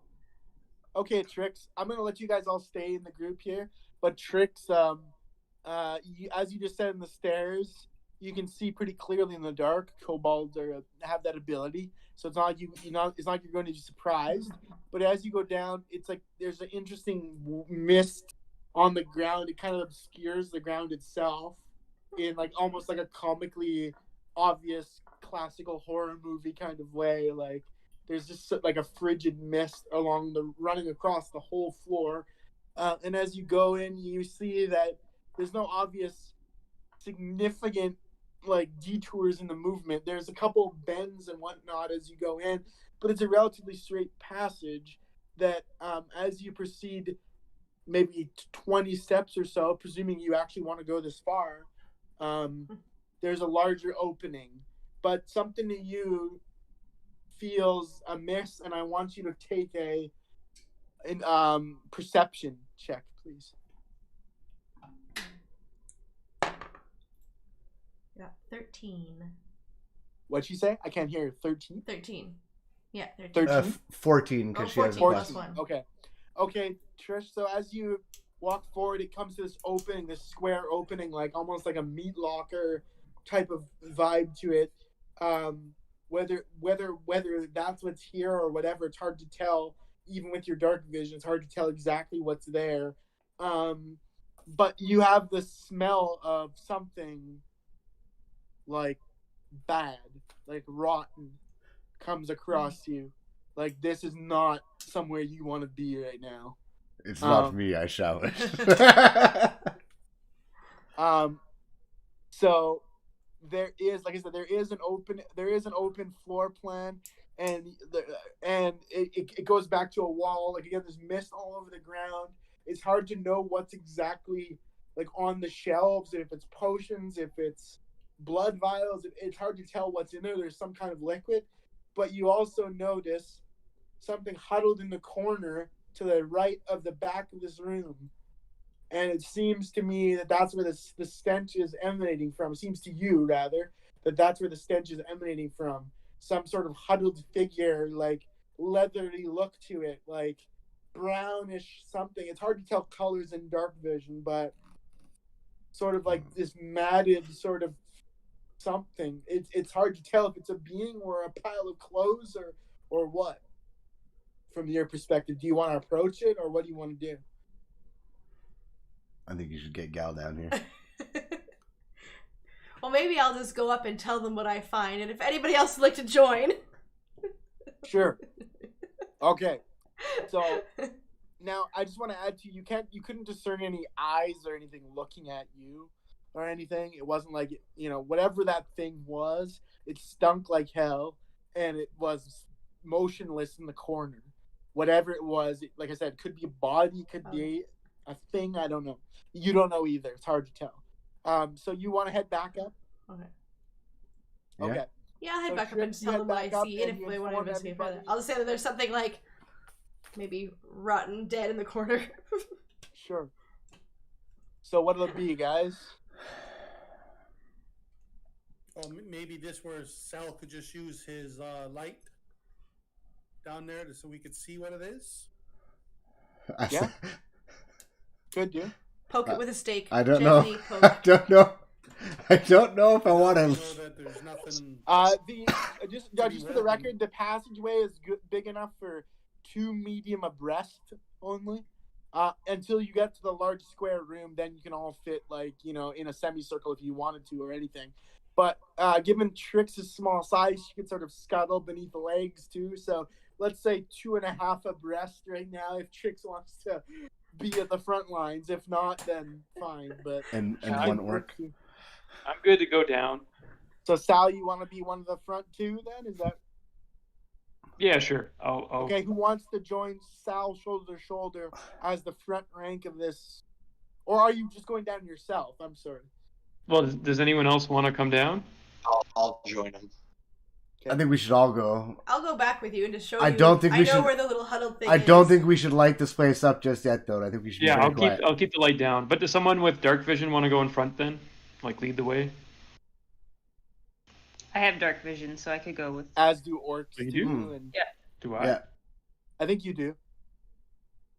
So you have dark vision and you can detect dead. Or undead, I Yeah, should say. I need someone to hold my hand and lead me though. Apparently Yeah, I I have don't dark have dark vision. Our human does not have dark vision. So. And I don't think I do either. You don't? Oh, you might not actually. Well, we can make a sandwich. I'll go at the back and I'll just I'll just shove you guys forward. Just keep walking. All right, so you all going? I mean, I'm not going to speak for everyone, but I think we should all go. Yeah, I we don't- should, let's go. We Come should on. go. Split up. Yeah. Let's go on an adventure. Step down into the room. Yeah. Okay, so you step down the stairs into the cellar, and you take the same path that Trish took. You guys also feel that cold mist. Oh, sorry, my phone is running out of batteries. You feel that cold mist coming upon you guys, and Elia, where are you at in this right now?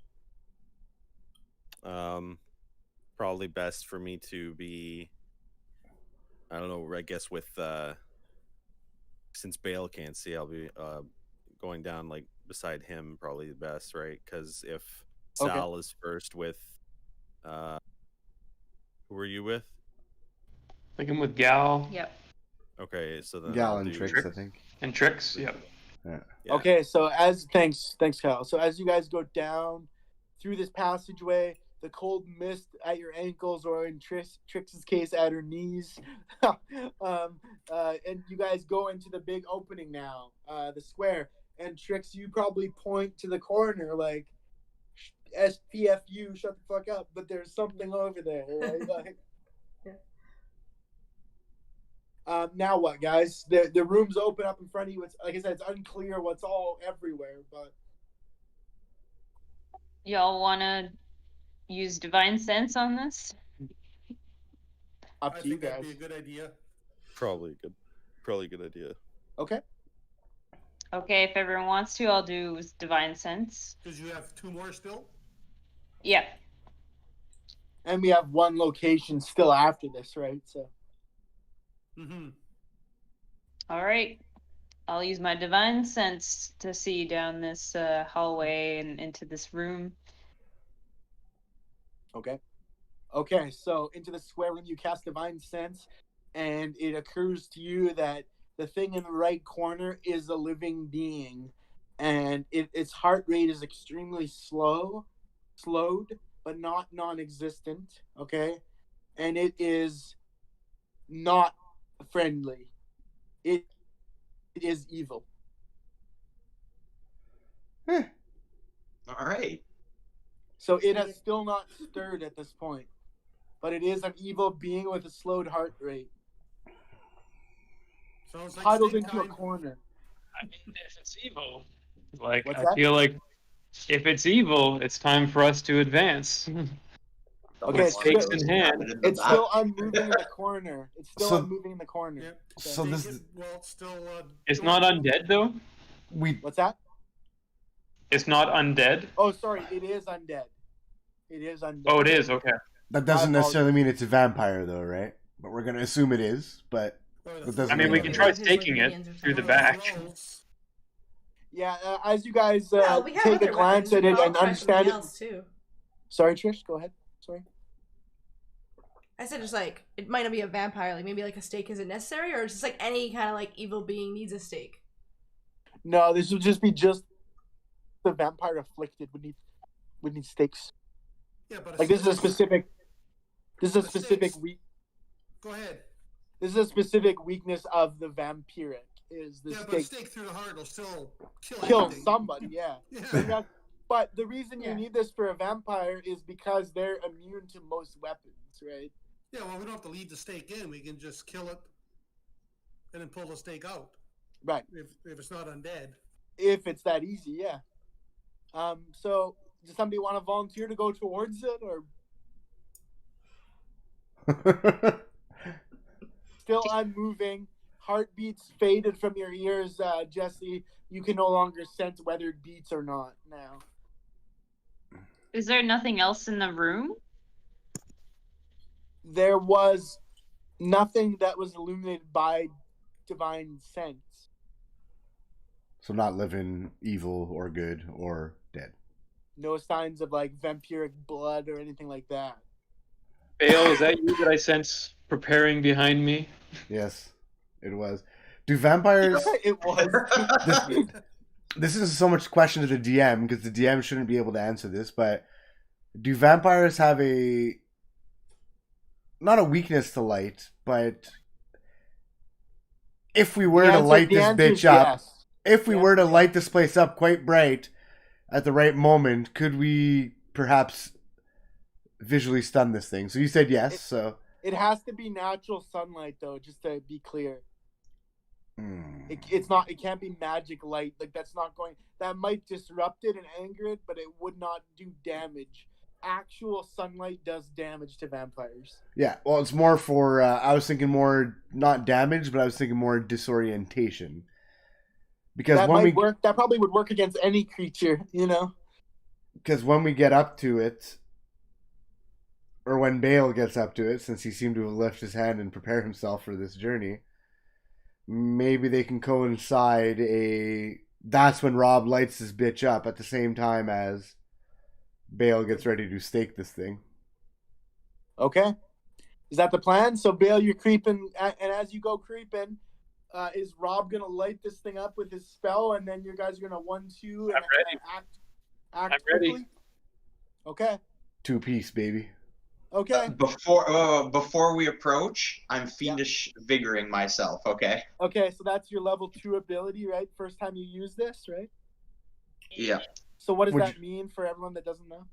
Oh, I cast False Life on myself and gain 1d4 plus 4 temporary hit points for an hour. Yeah, so it's a Oh. level 2 warlock invocation. Can give him temporary hit points. I was going to offer you a potion of invulnerability, but it's okay. You're good now.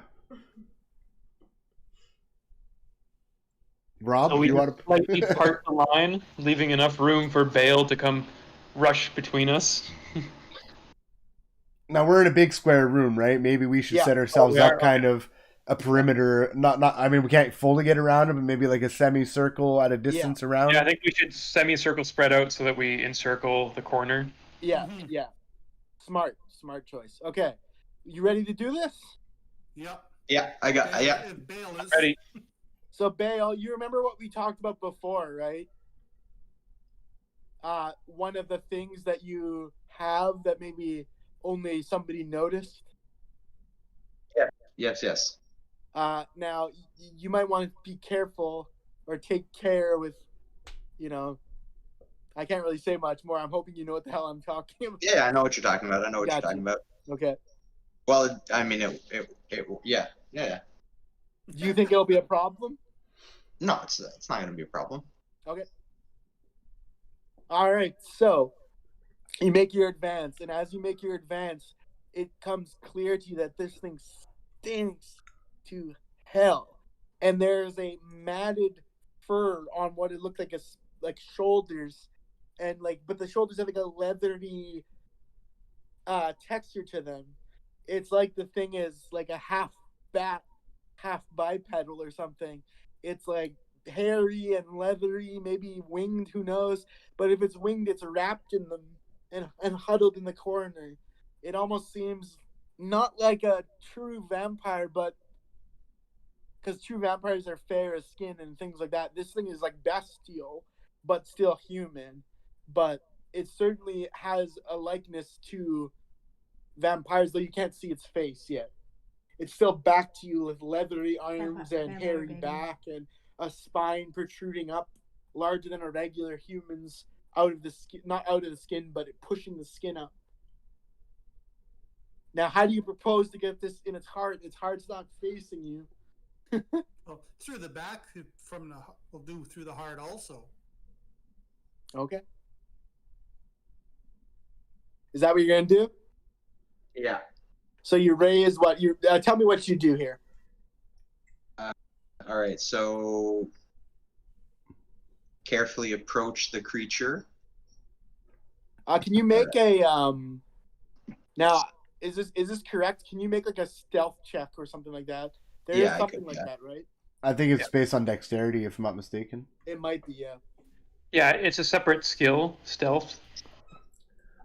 Right, you have a plus in that somewhere. Yeah, I right? have a +2 in it, so 14 for me. Okay. Yeah, So and it's based on dex. you successfully advance quietly towards this creature. It doesn't seem to have stirred. Now's your chance now. You're gonna have to plunge it through the back into the heart unless you plan to make this thing move. Now, So is Rob gonna illuminate though? And what role is that gonna play in this, you think? I think I'll illuminate if I notice it stirs and like turns around or something. Well, Like, actually, you might want to do it beforehand because Derek does not have dark vision, so True, he basically alright. can't see shit. yeah. So So, I'm gonna line up the shot to whereabouts I think the heart is, and then the illumination can happen, and then Then you hopefully in strike. that split second I strike. Right. Okay. This is I And just want you to notice know. what hand I'm using. Right hand. What's that? Okay. The stake is in my right hand, so I can. Yes. Okay. Now, if I'm not mistaken, never mind. All is well, right? All is well, I believe. All as well. Okay, thought so. All right. So you guys, this is gonna be like a bang bang play, Yeah. so to speak, in NFL language. So I'm gonna On ask you three. guys. What's that? On 3. Yeah, so I'm gonna ask you guys to make 2 tests, okay? One's gonna be of my own making. So this is going to be you both need to make a synchronicity test, okay? So I want you to roll d20s. If your d20s are equal or greater than each other, you will succeed in the synchronized attack plan. If one is lower than the other, something else might happen, okay? Wait a second. One's bound to be lower. Yeah, it has to be. Wait, hold on. Sorry, yeah. Okay, Maybe like here's what I within a want. certain range, Here's what I like want. within I 5 or want the something. light up guy. 10 or above. I want the light up guy to roll first and set the bar, okay? Okay. Thank you. That's a good point. So I got a 9. Okay, so he needs to get higher, or sorry, he needs to get equal to or higher than 9. Yeah. Right. Don't forget you got luck points. 19, motherfucker. Okay. That's Yeah. higher. Okay, so now here's the next thing I need to make. So Rob, you're good. You can cast this cantrip. It's going to work in the way it was planned. However, Derek, you need to make a dexterity check and a strength check to not only find this heart in the moment that you have, but also plunge it strongly enough that it actually gets to the heart through the back of this creature as a broken javelin stake. There's no guarantee this can even puncture the skin. Come on, Bale, let's have some good rolls. Oh, you got luck points, boy. May luck be with you. Yeah. Wherever you use. Praise Nuffle. Yeah. Praise not So, you So dexterity first, Dex, please. Dex was first. Okay, Yeah. so Dex was 7. Oh no. So I'm gonna piss away my 5 luck points to up that. So that goes to 12. 12. okay. Okay, so here's what's gonna happen. I'm gonna narrate this moment here. So you guys pass the synchronicity test. Again, that doesn't exist. I just made it up. You pass that, and so that Cool, by the way. 1-to-1 here. So, Rob, you're going to utter the casting. Is it somatic, vocal? What is it again? I think It's verbal, right? verbal and somatic. verbal somatic. So you know what you're alighting the mace. Is that right? Like usual. Yeah, I'll do the same thing. I light the mace. Okay, and you know that when you say something, whatever this thing is doing, it has a chance to arouse from it in that moment too, let alone the light moment, right? These things are going to happen really fast. So go ahead for the light, and Derek, we have your dexterity roll in the bank, so we kind of know your reaction, and I can play on that from there. Okay. Yeah, so it's illuminate. Okay. Illuminate I hope our is elf called has an small arrow place.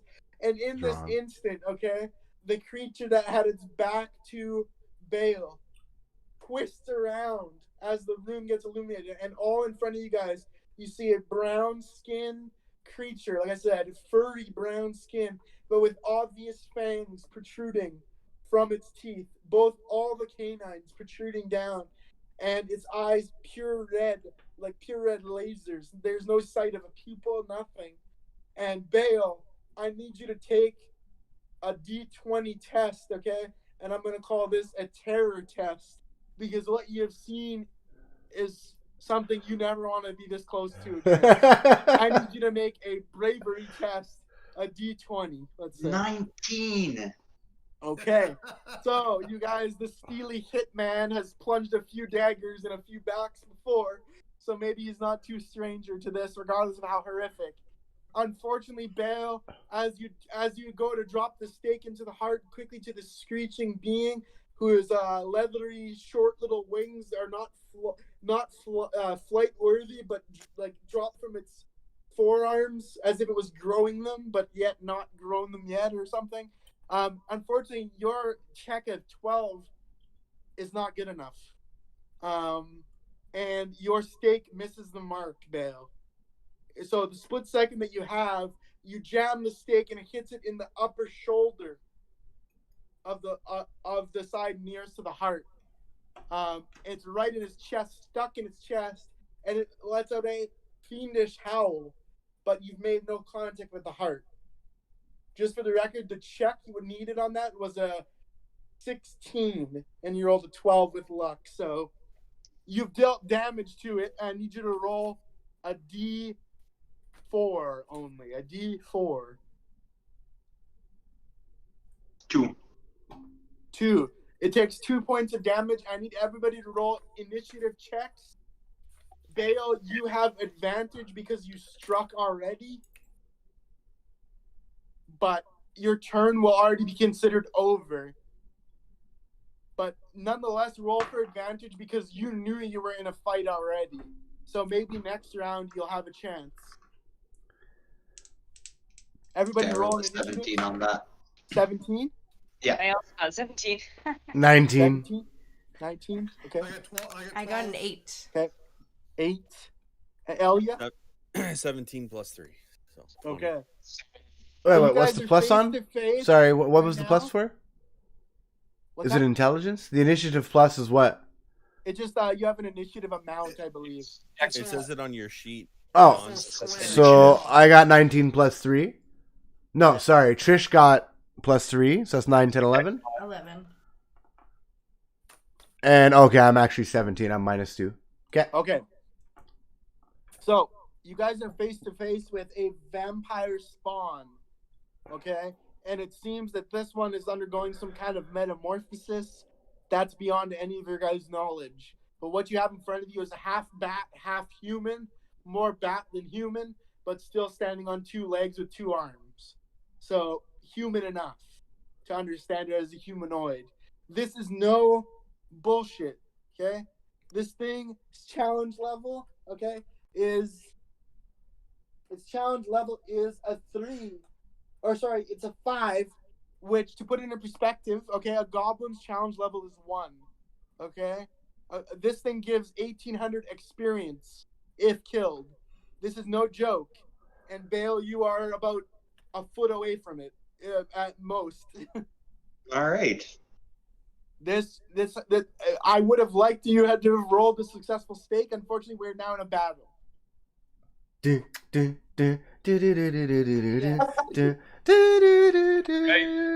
need to roll for the spawn attack, for the spawn initiative. The stakes are high. What's that? What's that, Rob? I said the stakes are high. They are. Mhm. Okay. The spawn rolled with disadvantage because he was woken up from slumber. The spawn's initiative is 11, and so it ranks accordingly in the turn order. So who was above 11 again? I think we had 2 17s. I was above 11. I think Yeah. only Trish was 8. Right? Yeah. I was 7. Well, I was last. And then I Oh, wasn't you were last, 11 sorry. with. I forgot to write this down, so I'll just I might have to ask again. So you guys all have your numbers there, right? I hope so. Yep. Okay, so first up, number 17. Who was I that? got Aljax? No, I had 12. Oh, Urzog. I had a 17. Yeah. Oh, Kyle did better than that, I think. Though. With my initiative, it's 20, but otherwise it's 17. Oh, with your initiative, it's 20. Oh, okay. Yeah. Well, you're first then. Yeah. Okay. What do you got for us here, Elia? It's a vampire. The rules of a vampire also apply to its spawn. Okay, this is not a thrall, which is to say this is not a blood bag, a walking blood bag. This is a half metamorphosized near vampire. So the rules will apply to it that you were told by Arthur. So what do you got? You have your stake in hand. Is that what you want to lead with? I'm gonna have to, yeah. Okay. So I'm gonna need you to make your approach this creature that's screaming in Bale's face right now. You're gonna need to get side by side to Bale and try to get an angle on this heart. But be advised of this: it's not like all you guys can take turns at a photo booth stabbing this thing in the heart. I mean, there's only so much room, right? So if you're gonna make a stab, you're gonna expose yourself to danger, or you're going to take up a spot that somebody else can take, provided the vampire doesn't move on its own turn. Okay? So just be advised, this is in a corner, right?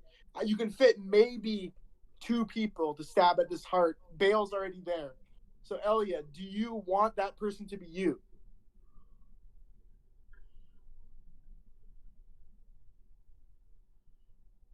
See, normally I'd say I'm better at distance, but like no option. Really no option. Distance isn't an option in this. Is it? Sorry to interrupt. Isn't an arrow basically like a stake? You'd think so, but it has immunity to simple non-magical ranged weapons. So, but it has the caveat weakness to a stake in the heart. So it would seem this is highly specific. So I'm gonna say yes in my world, but no in D&D. So no, it's not. Because yes, it looks like it's an airborne stake to me, but okay, Elia. You have other things you can do though, Kyle. Don't forget though. Like take a look at your sheet and see. There could be. Also, I'm pretty sure that in combat you can go in and depending on how far he is from this, there is a world where he goes in and then steps out too, because there is. Yeah, he can. Yeah, there is movement to go in and step out. Yeah. Be advised though that disengaging from an opponent will create an attack of opportunity for your opponent. So if you're engaged and then disengage, your opponent will get a free attack attempt at you. So that's what I'm saying. If you want to get dance around the bush and get a stab in and step out, you're gonna need to make a check against that as well. Just lots to consider in such a confined space. That's all I'm saying. It would have been much better had Bale's strike rung true, but not the case. You have to make a decision quickly here. Okay, so I'll go in. I'll do it. Okay. I'll go in and I'll go in and go out. So you're approaching the beast, and you wanna get to the left shoulder of Bale and make a stab at this thing's heart. Yeah. Okay. I need you to make a dexterity check, just like Bale. 19. 19. Okay, That's so with the my stake modifier. the stake will find a mark. As I said, the DC was 16. So the stake will find the mark here. But the question is, will it drive home with enough power to pierce through? So I need you to do a strength check now. And this is I would consider a special attack in this case. Like this is not So still with my D20 then, right? Yeah. Against your strength value.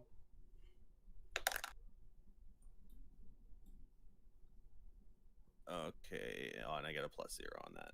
It's a 10. Okay, so your stake plunges in, and the vampire howls, but it doesn't seem to make contact with the heart, and it thrashes right away. And I need you to make an agility check to try to get out of the way of a thrashing forearm, and same with you, Bale, because it's trying to rake its claw across Elia's face or its wing across Elia's face, and by nature, due to your proximity, it will also hit you, Bale. So you guys both need to try to get out of that position right now. Okay, so Roll this that. is what? I rolled Dex? a 19. What is Okay, this? Bale. And Wait, Elia? Dex? Yeah.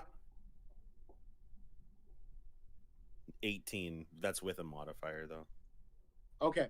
So yeah, 15 +3. Okay, so like as I said, these long black nails of this bestial vampire claw towards Elia and through Bale with the sort of like gross looking demi wing, whatever it has sharp tendrils on certain parts, not tendrils, but sharp spiky things on parts of it as well. Whether that's mutated from the metamorphosis, who knows? But you guys both managed to hop back or roll back or spin out. Needless to say, you're out of that proximity without damage. So good job. However, the vampire has increased its initiative to 13. So it's climbed the initiative ladder as if spurred by some urgency. So whoever's less than 13, you will now be taking your turn after the vampire. So Elia, you did make contact with the skin. You did cause damage. I'm unable to report the damage in this case, but it did not slay the vampire. So battle continues. Damn. Yep, exactly. All right, next on the initiative order is... I believe it is me. Yes. Go ahead, Urzog. There's room now to slip in and try to stab at the heart because they've jumped back a few paces. Yeah. Just to confirm, Is the stake still in there?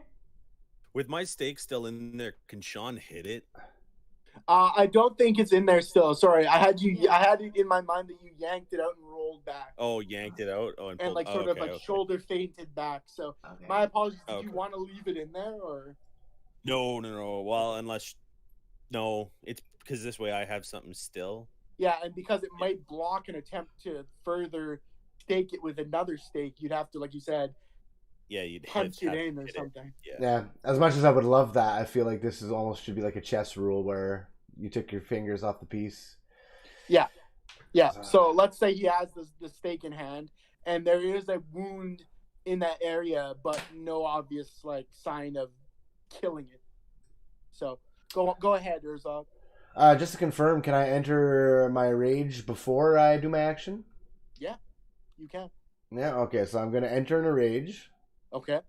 I'm in a rage now. Yes. Okay. I'm gonna go towards this guy with my stake. Okay. Full speed, barbarian saliva everywhere.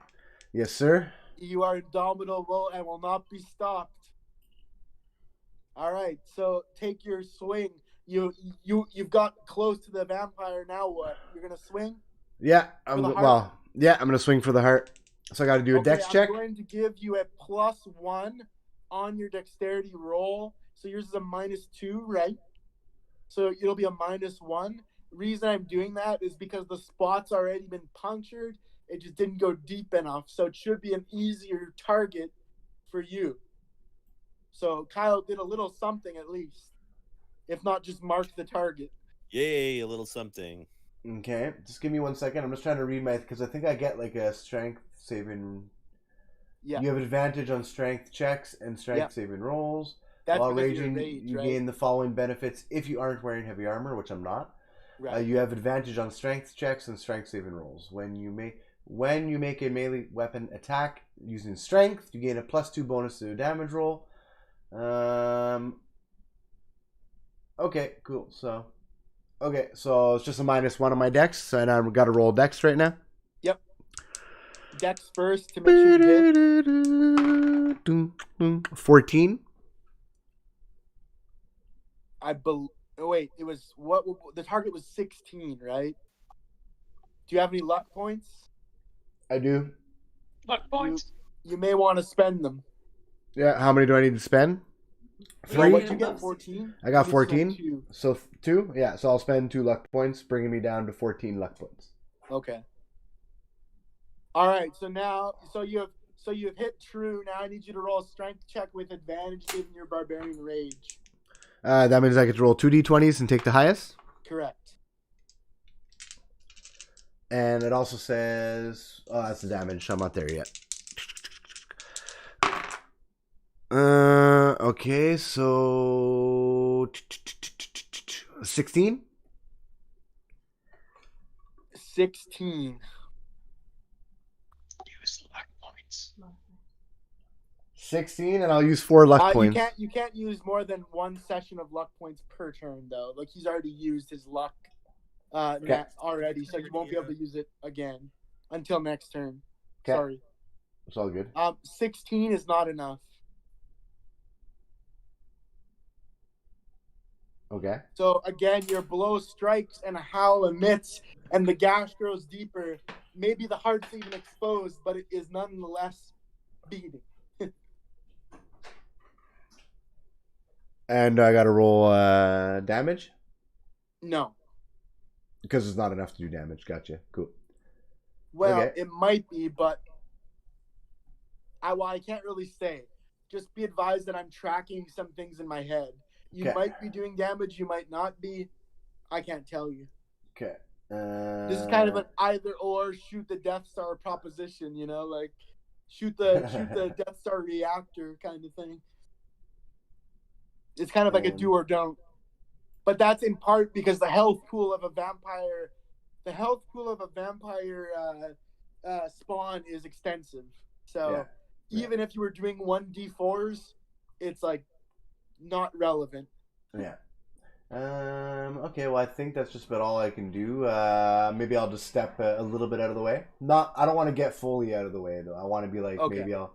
So maybe you want to pivot a shoulder away or something. Yeah, I think Kyle, Elia and Bale like went to the right of the creature, well, to like right of where we are, so the left of the creature, so to speak. Because to your left is like the cellar wall, right? Yeah. So they kind of rolled back out to the right, kind of. Yeah, so I'll go towards, maybe I'll like pivot to the left, like back against the wall, so to speak. Okay.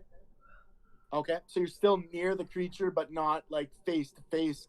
You've sort of like limited your profile a bit in a way. Yeah. Instead of standing shoulder broadly, chest to the beast, you're back to the wall like this, let's say. Okay. Yeah. All right. And so next leaving on the space for initiative others. order, is Next anybody higher than initiative. 13? Were you Yeah, I having got 13? 17. Okay. Go for it, Gal, if you want to make an approach. Oh, okay. Yeah, because I think was there someone else who had 17? I had 17 as well. Oh, Bale, yeah. Sorry. Yeah. Next time I'll write it down. Sorry, I forgot again. What was Ajax? I'm 12. Oh, okay. So Sorry. you've become passed by the vampire in the order now. Yeah. Oh, yeah. that's good. Okay, Gal, would you like to step forward, maybe?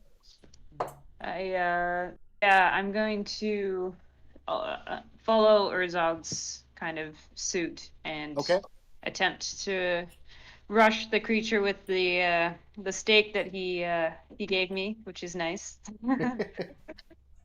All right. So I'll close in on his distance, and then I guess I'm doing a dexterity check.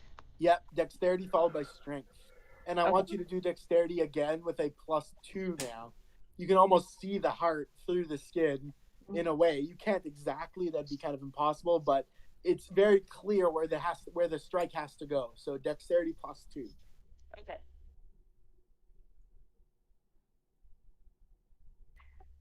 Total +3? Yeah, I thought it was 1 + 2. Oh, sorry. Oh, okay, so 17. Okay. Total. So you've hit the mark once again. But are you strong enough to push through? Add +1 to this roll because the damage has been done to a degree. Okay, so I rolled a 4. My strength is +3, so that's 7. +1 because he's injured in that area. I'm gonna give you. So 8, and then I have 13 luck points. Woo! Babe! So I'll Okay. use them. You're gonna use all of them. You're going to need. You have a modified 8, right? Yes. You're So going to need at least 10 of them. yeah. So I'll use 10. Is it damage or is it just? I'll let you know about damage. This is just to make contact Oh, okay. through the skin to the heart. So you've now made contact if you're going to spend 10 luck points. Is that correct? Yes, I'll use 10. Okay, so you've made contact on the heart. This was the most major objective, but it doesn't necessarily guarantee a victory yet. I Okay. need you to roll 3d10. Okay.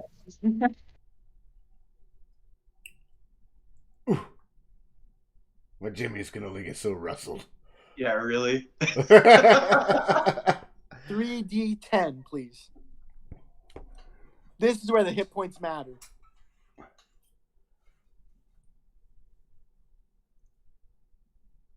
Oh boy. Okay. Oh shit. Okay.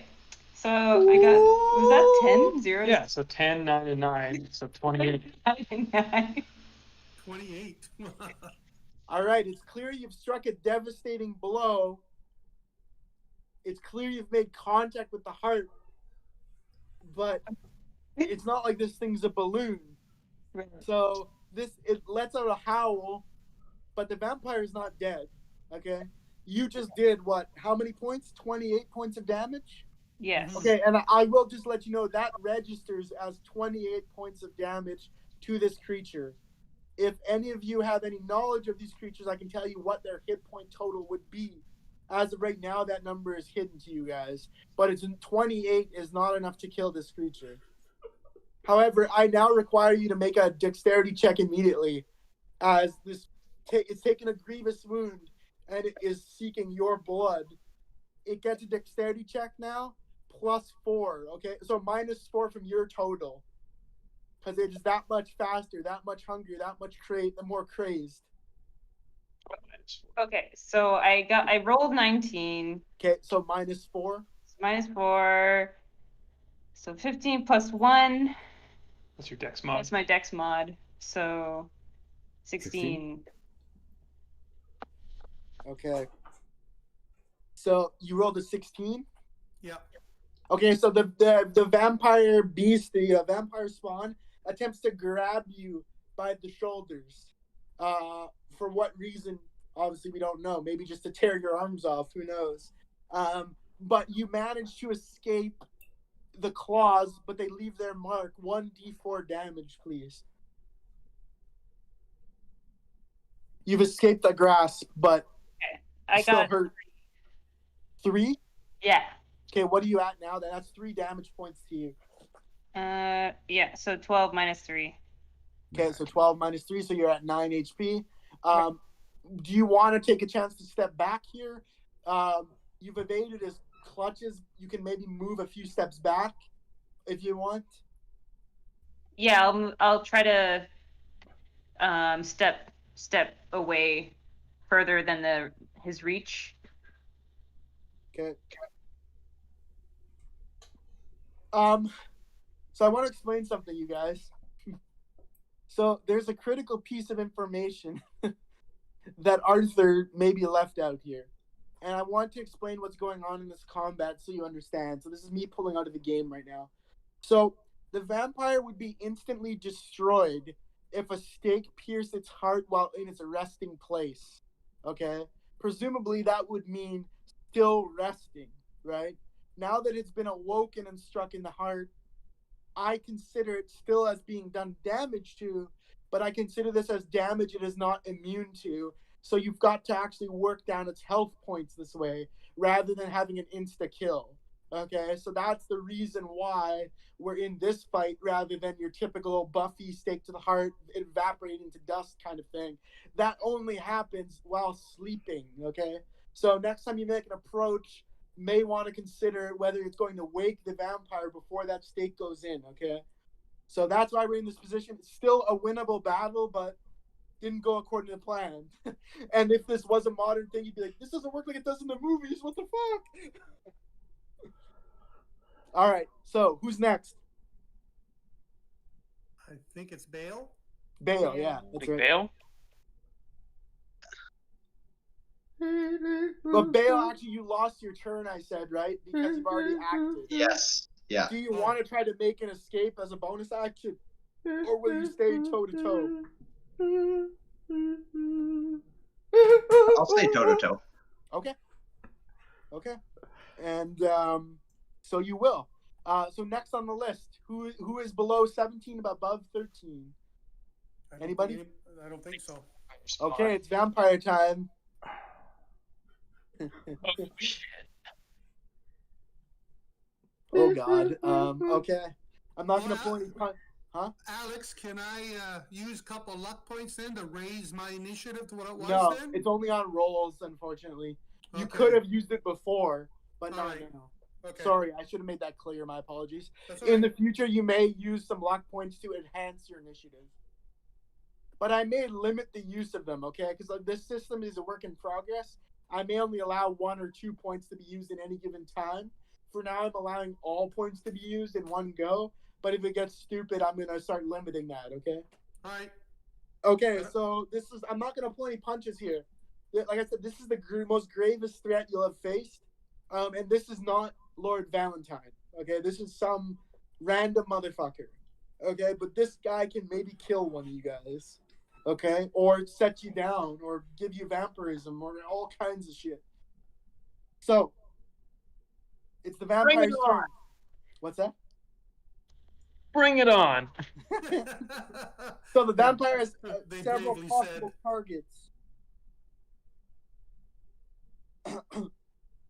Given that Bale, you stand in front of it directly. An orc is shifted to the side, and, Gal, you're there as well, correct? Elia, you kind of backed up a bit. Mhm. It's going to target Bale. Bring it the fuck on. Okay. I need you Eldritch to Touch. make a check now. A dexterity check, please. Its hands are lashing out towards you. I can't say for what exactly yet. Praise be unto Nuffle. 17. 17. Yes. Okay, so the vampire right now is using its claws, okay? So it makes a claw attack on one creature within 5 feet. That's you, okay? Now, it does a certain amount of damage, but instead of dealing damage, it may make a grapple attack, which it attempted to do. It failed that attack because of your DC. Sorry, because of your dexterity check. My apologies. So you have evaded its grasp, but you take 1d4 damage right now from the claw marks. Again, this thing has razor sharp claws and lethality to boot. So even an escape is painful. Okay, I took 3 damage. 3 damage? Yeah. What are you at? That leaves me at 18 plus my 2 temp hit points, so 20. 20, okay. Because he's level 2, so he has a bit more health than you guys. He actually rolled, what did you roll for health increase? Wasn't it like a 6 or something? Yeah, I rolled 1 over the average, Yeah, which was so 5, Dan got right? 6 more HP from his level up, so That's awesome. don't look at his survivability as like, anyways, so the vampire may take another action, okay? And it will again try to lash its claws out towards Urzog. So Urzog, what is your armor class? Oh, wait, I'm just curious, before we continue, my bad, I just wanted to clarify. So this creature is immune to all damage other than a stake to the heart? No. Okay, it's not. Do you want me to give you the? Do you want me to read right from here from the book? Yeah, please. I'm just curious as to. This vampire spawn has full resistance to necrotic, bludgeoning, piercing, and slashing from non-magical weaponry. The exception, a stake to the heart. See rules. Okay, so bludgeon, slashing, necrotic, and piercing. So all simple weapons. Okay, so you're saying it did hit me, it did deal damage to me, correct? Yeah, correct. Okay, so before we move on, my bad. That's okay. Am I able to use my instant in this case? You may use your reactionary spell. If you Yeah. wish. Okay, so I'm going to use Hellish Rebuke. Okay, so this is your one spell slot, right? Yeah. Well, Right, I so have Hellish Rebuke 2 now, is but a chance to deal fire damage. Is that right? As a Yeah. retaliation. yeah, 2d10 fire damage on a failed save, or half as much on a successful one. 2d10. Okay, Oh, Yeah. that's what I have. let it Good rip. So what's the save they need to make, or do you have to make a ranged roll? Oh, there's no range roll to it. It's just the save has to be made. So the save is based on Bale's spell save. Yeah, my spell save DC is 14. Why am I here? Oh,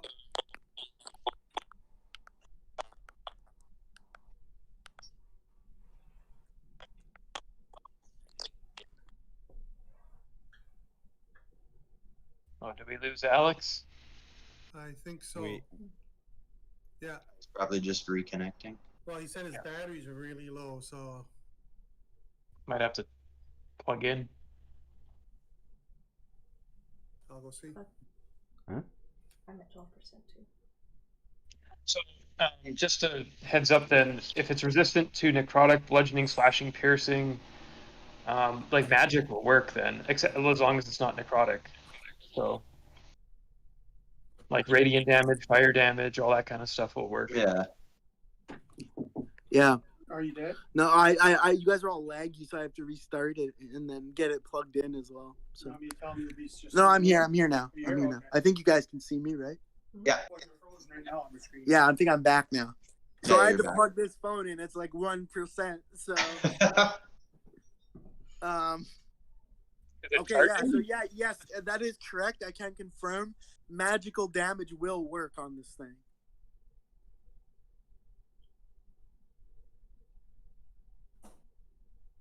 So what is the spell save again? Was it 15 you said? 14. 14. Okay. So I have to roll for that. Okay. And what do they test again? Like, what do they use to modify the test? You know? Oh, Says the saving creature must make a dex saving throw. dex. Okay. Oof. Ouch. That's not great. Mm, It gets a +6 dex save. Either way, it still takes half as much damage anyways. Roger. Gotta love magic. So I rolled a 6 + 6 is 12. So it did not save. Oh, Because it was awesome. 15, right? Well, it was 14. I gotta do it. Oh, it doesn't matter. It failed. Yeah. So it takes the full weight of the damage there. Okay. So in this case, it's only gonna take 7 damage. That's it? Yeah, it wasn't the best roll. Ouch. Okay, so we've dealt, what did I say, 28 and 7? So this thing's still alive. I'll say that. I'll say that. And yes, this is a boss fight, essentially. I know it's really late, you guys. I was really expecting to be in a different position here for a number of different reasons. But we are here right now. Do we need to stop right now mid-combat or what? I Feel think we free to be should. honest. Like, there's Huh? no I have to pressure.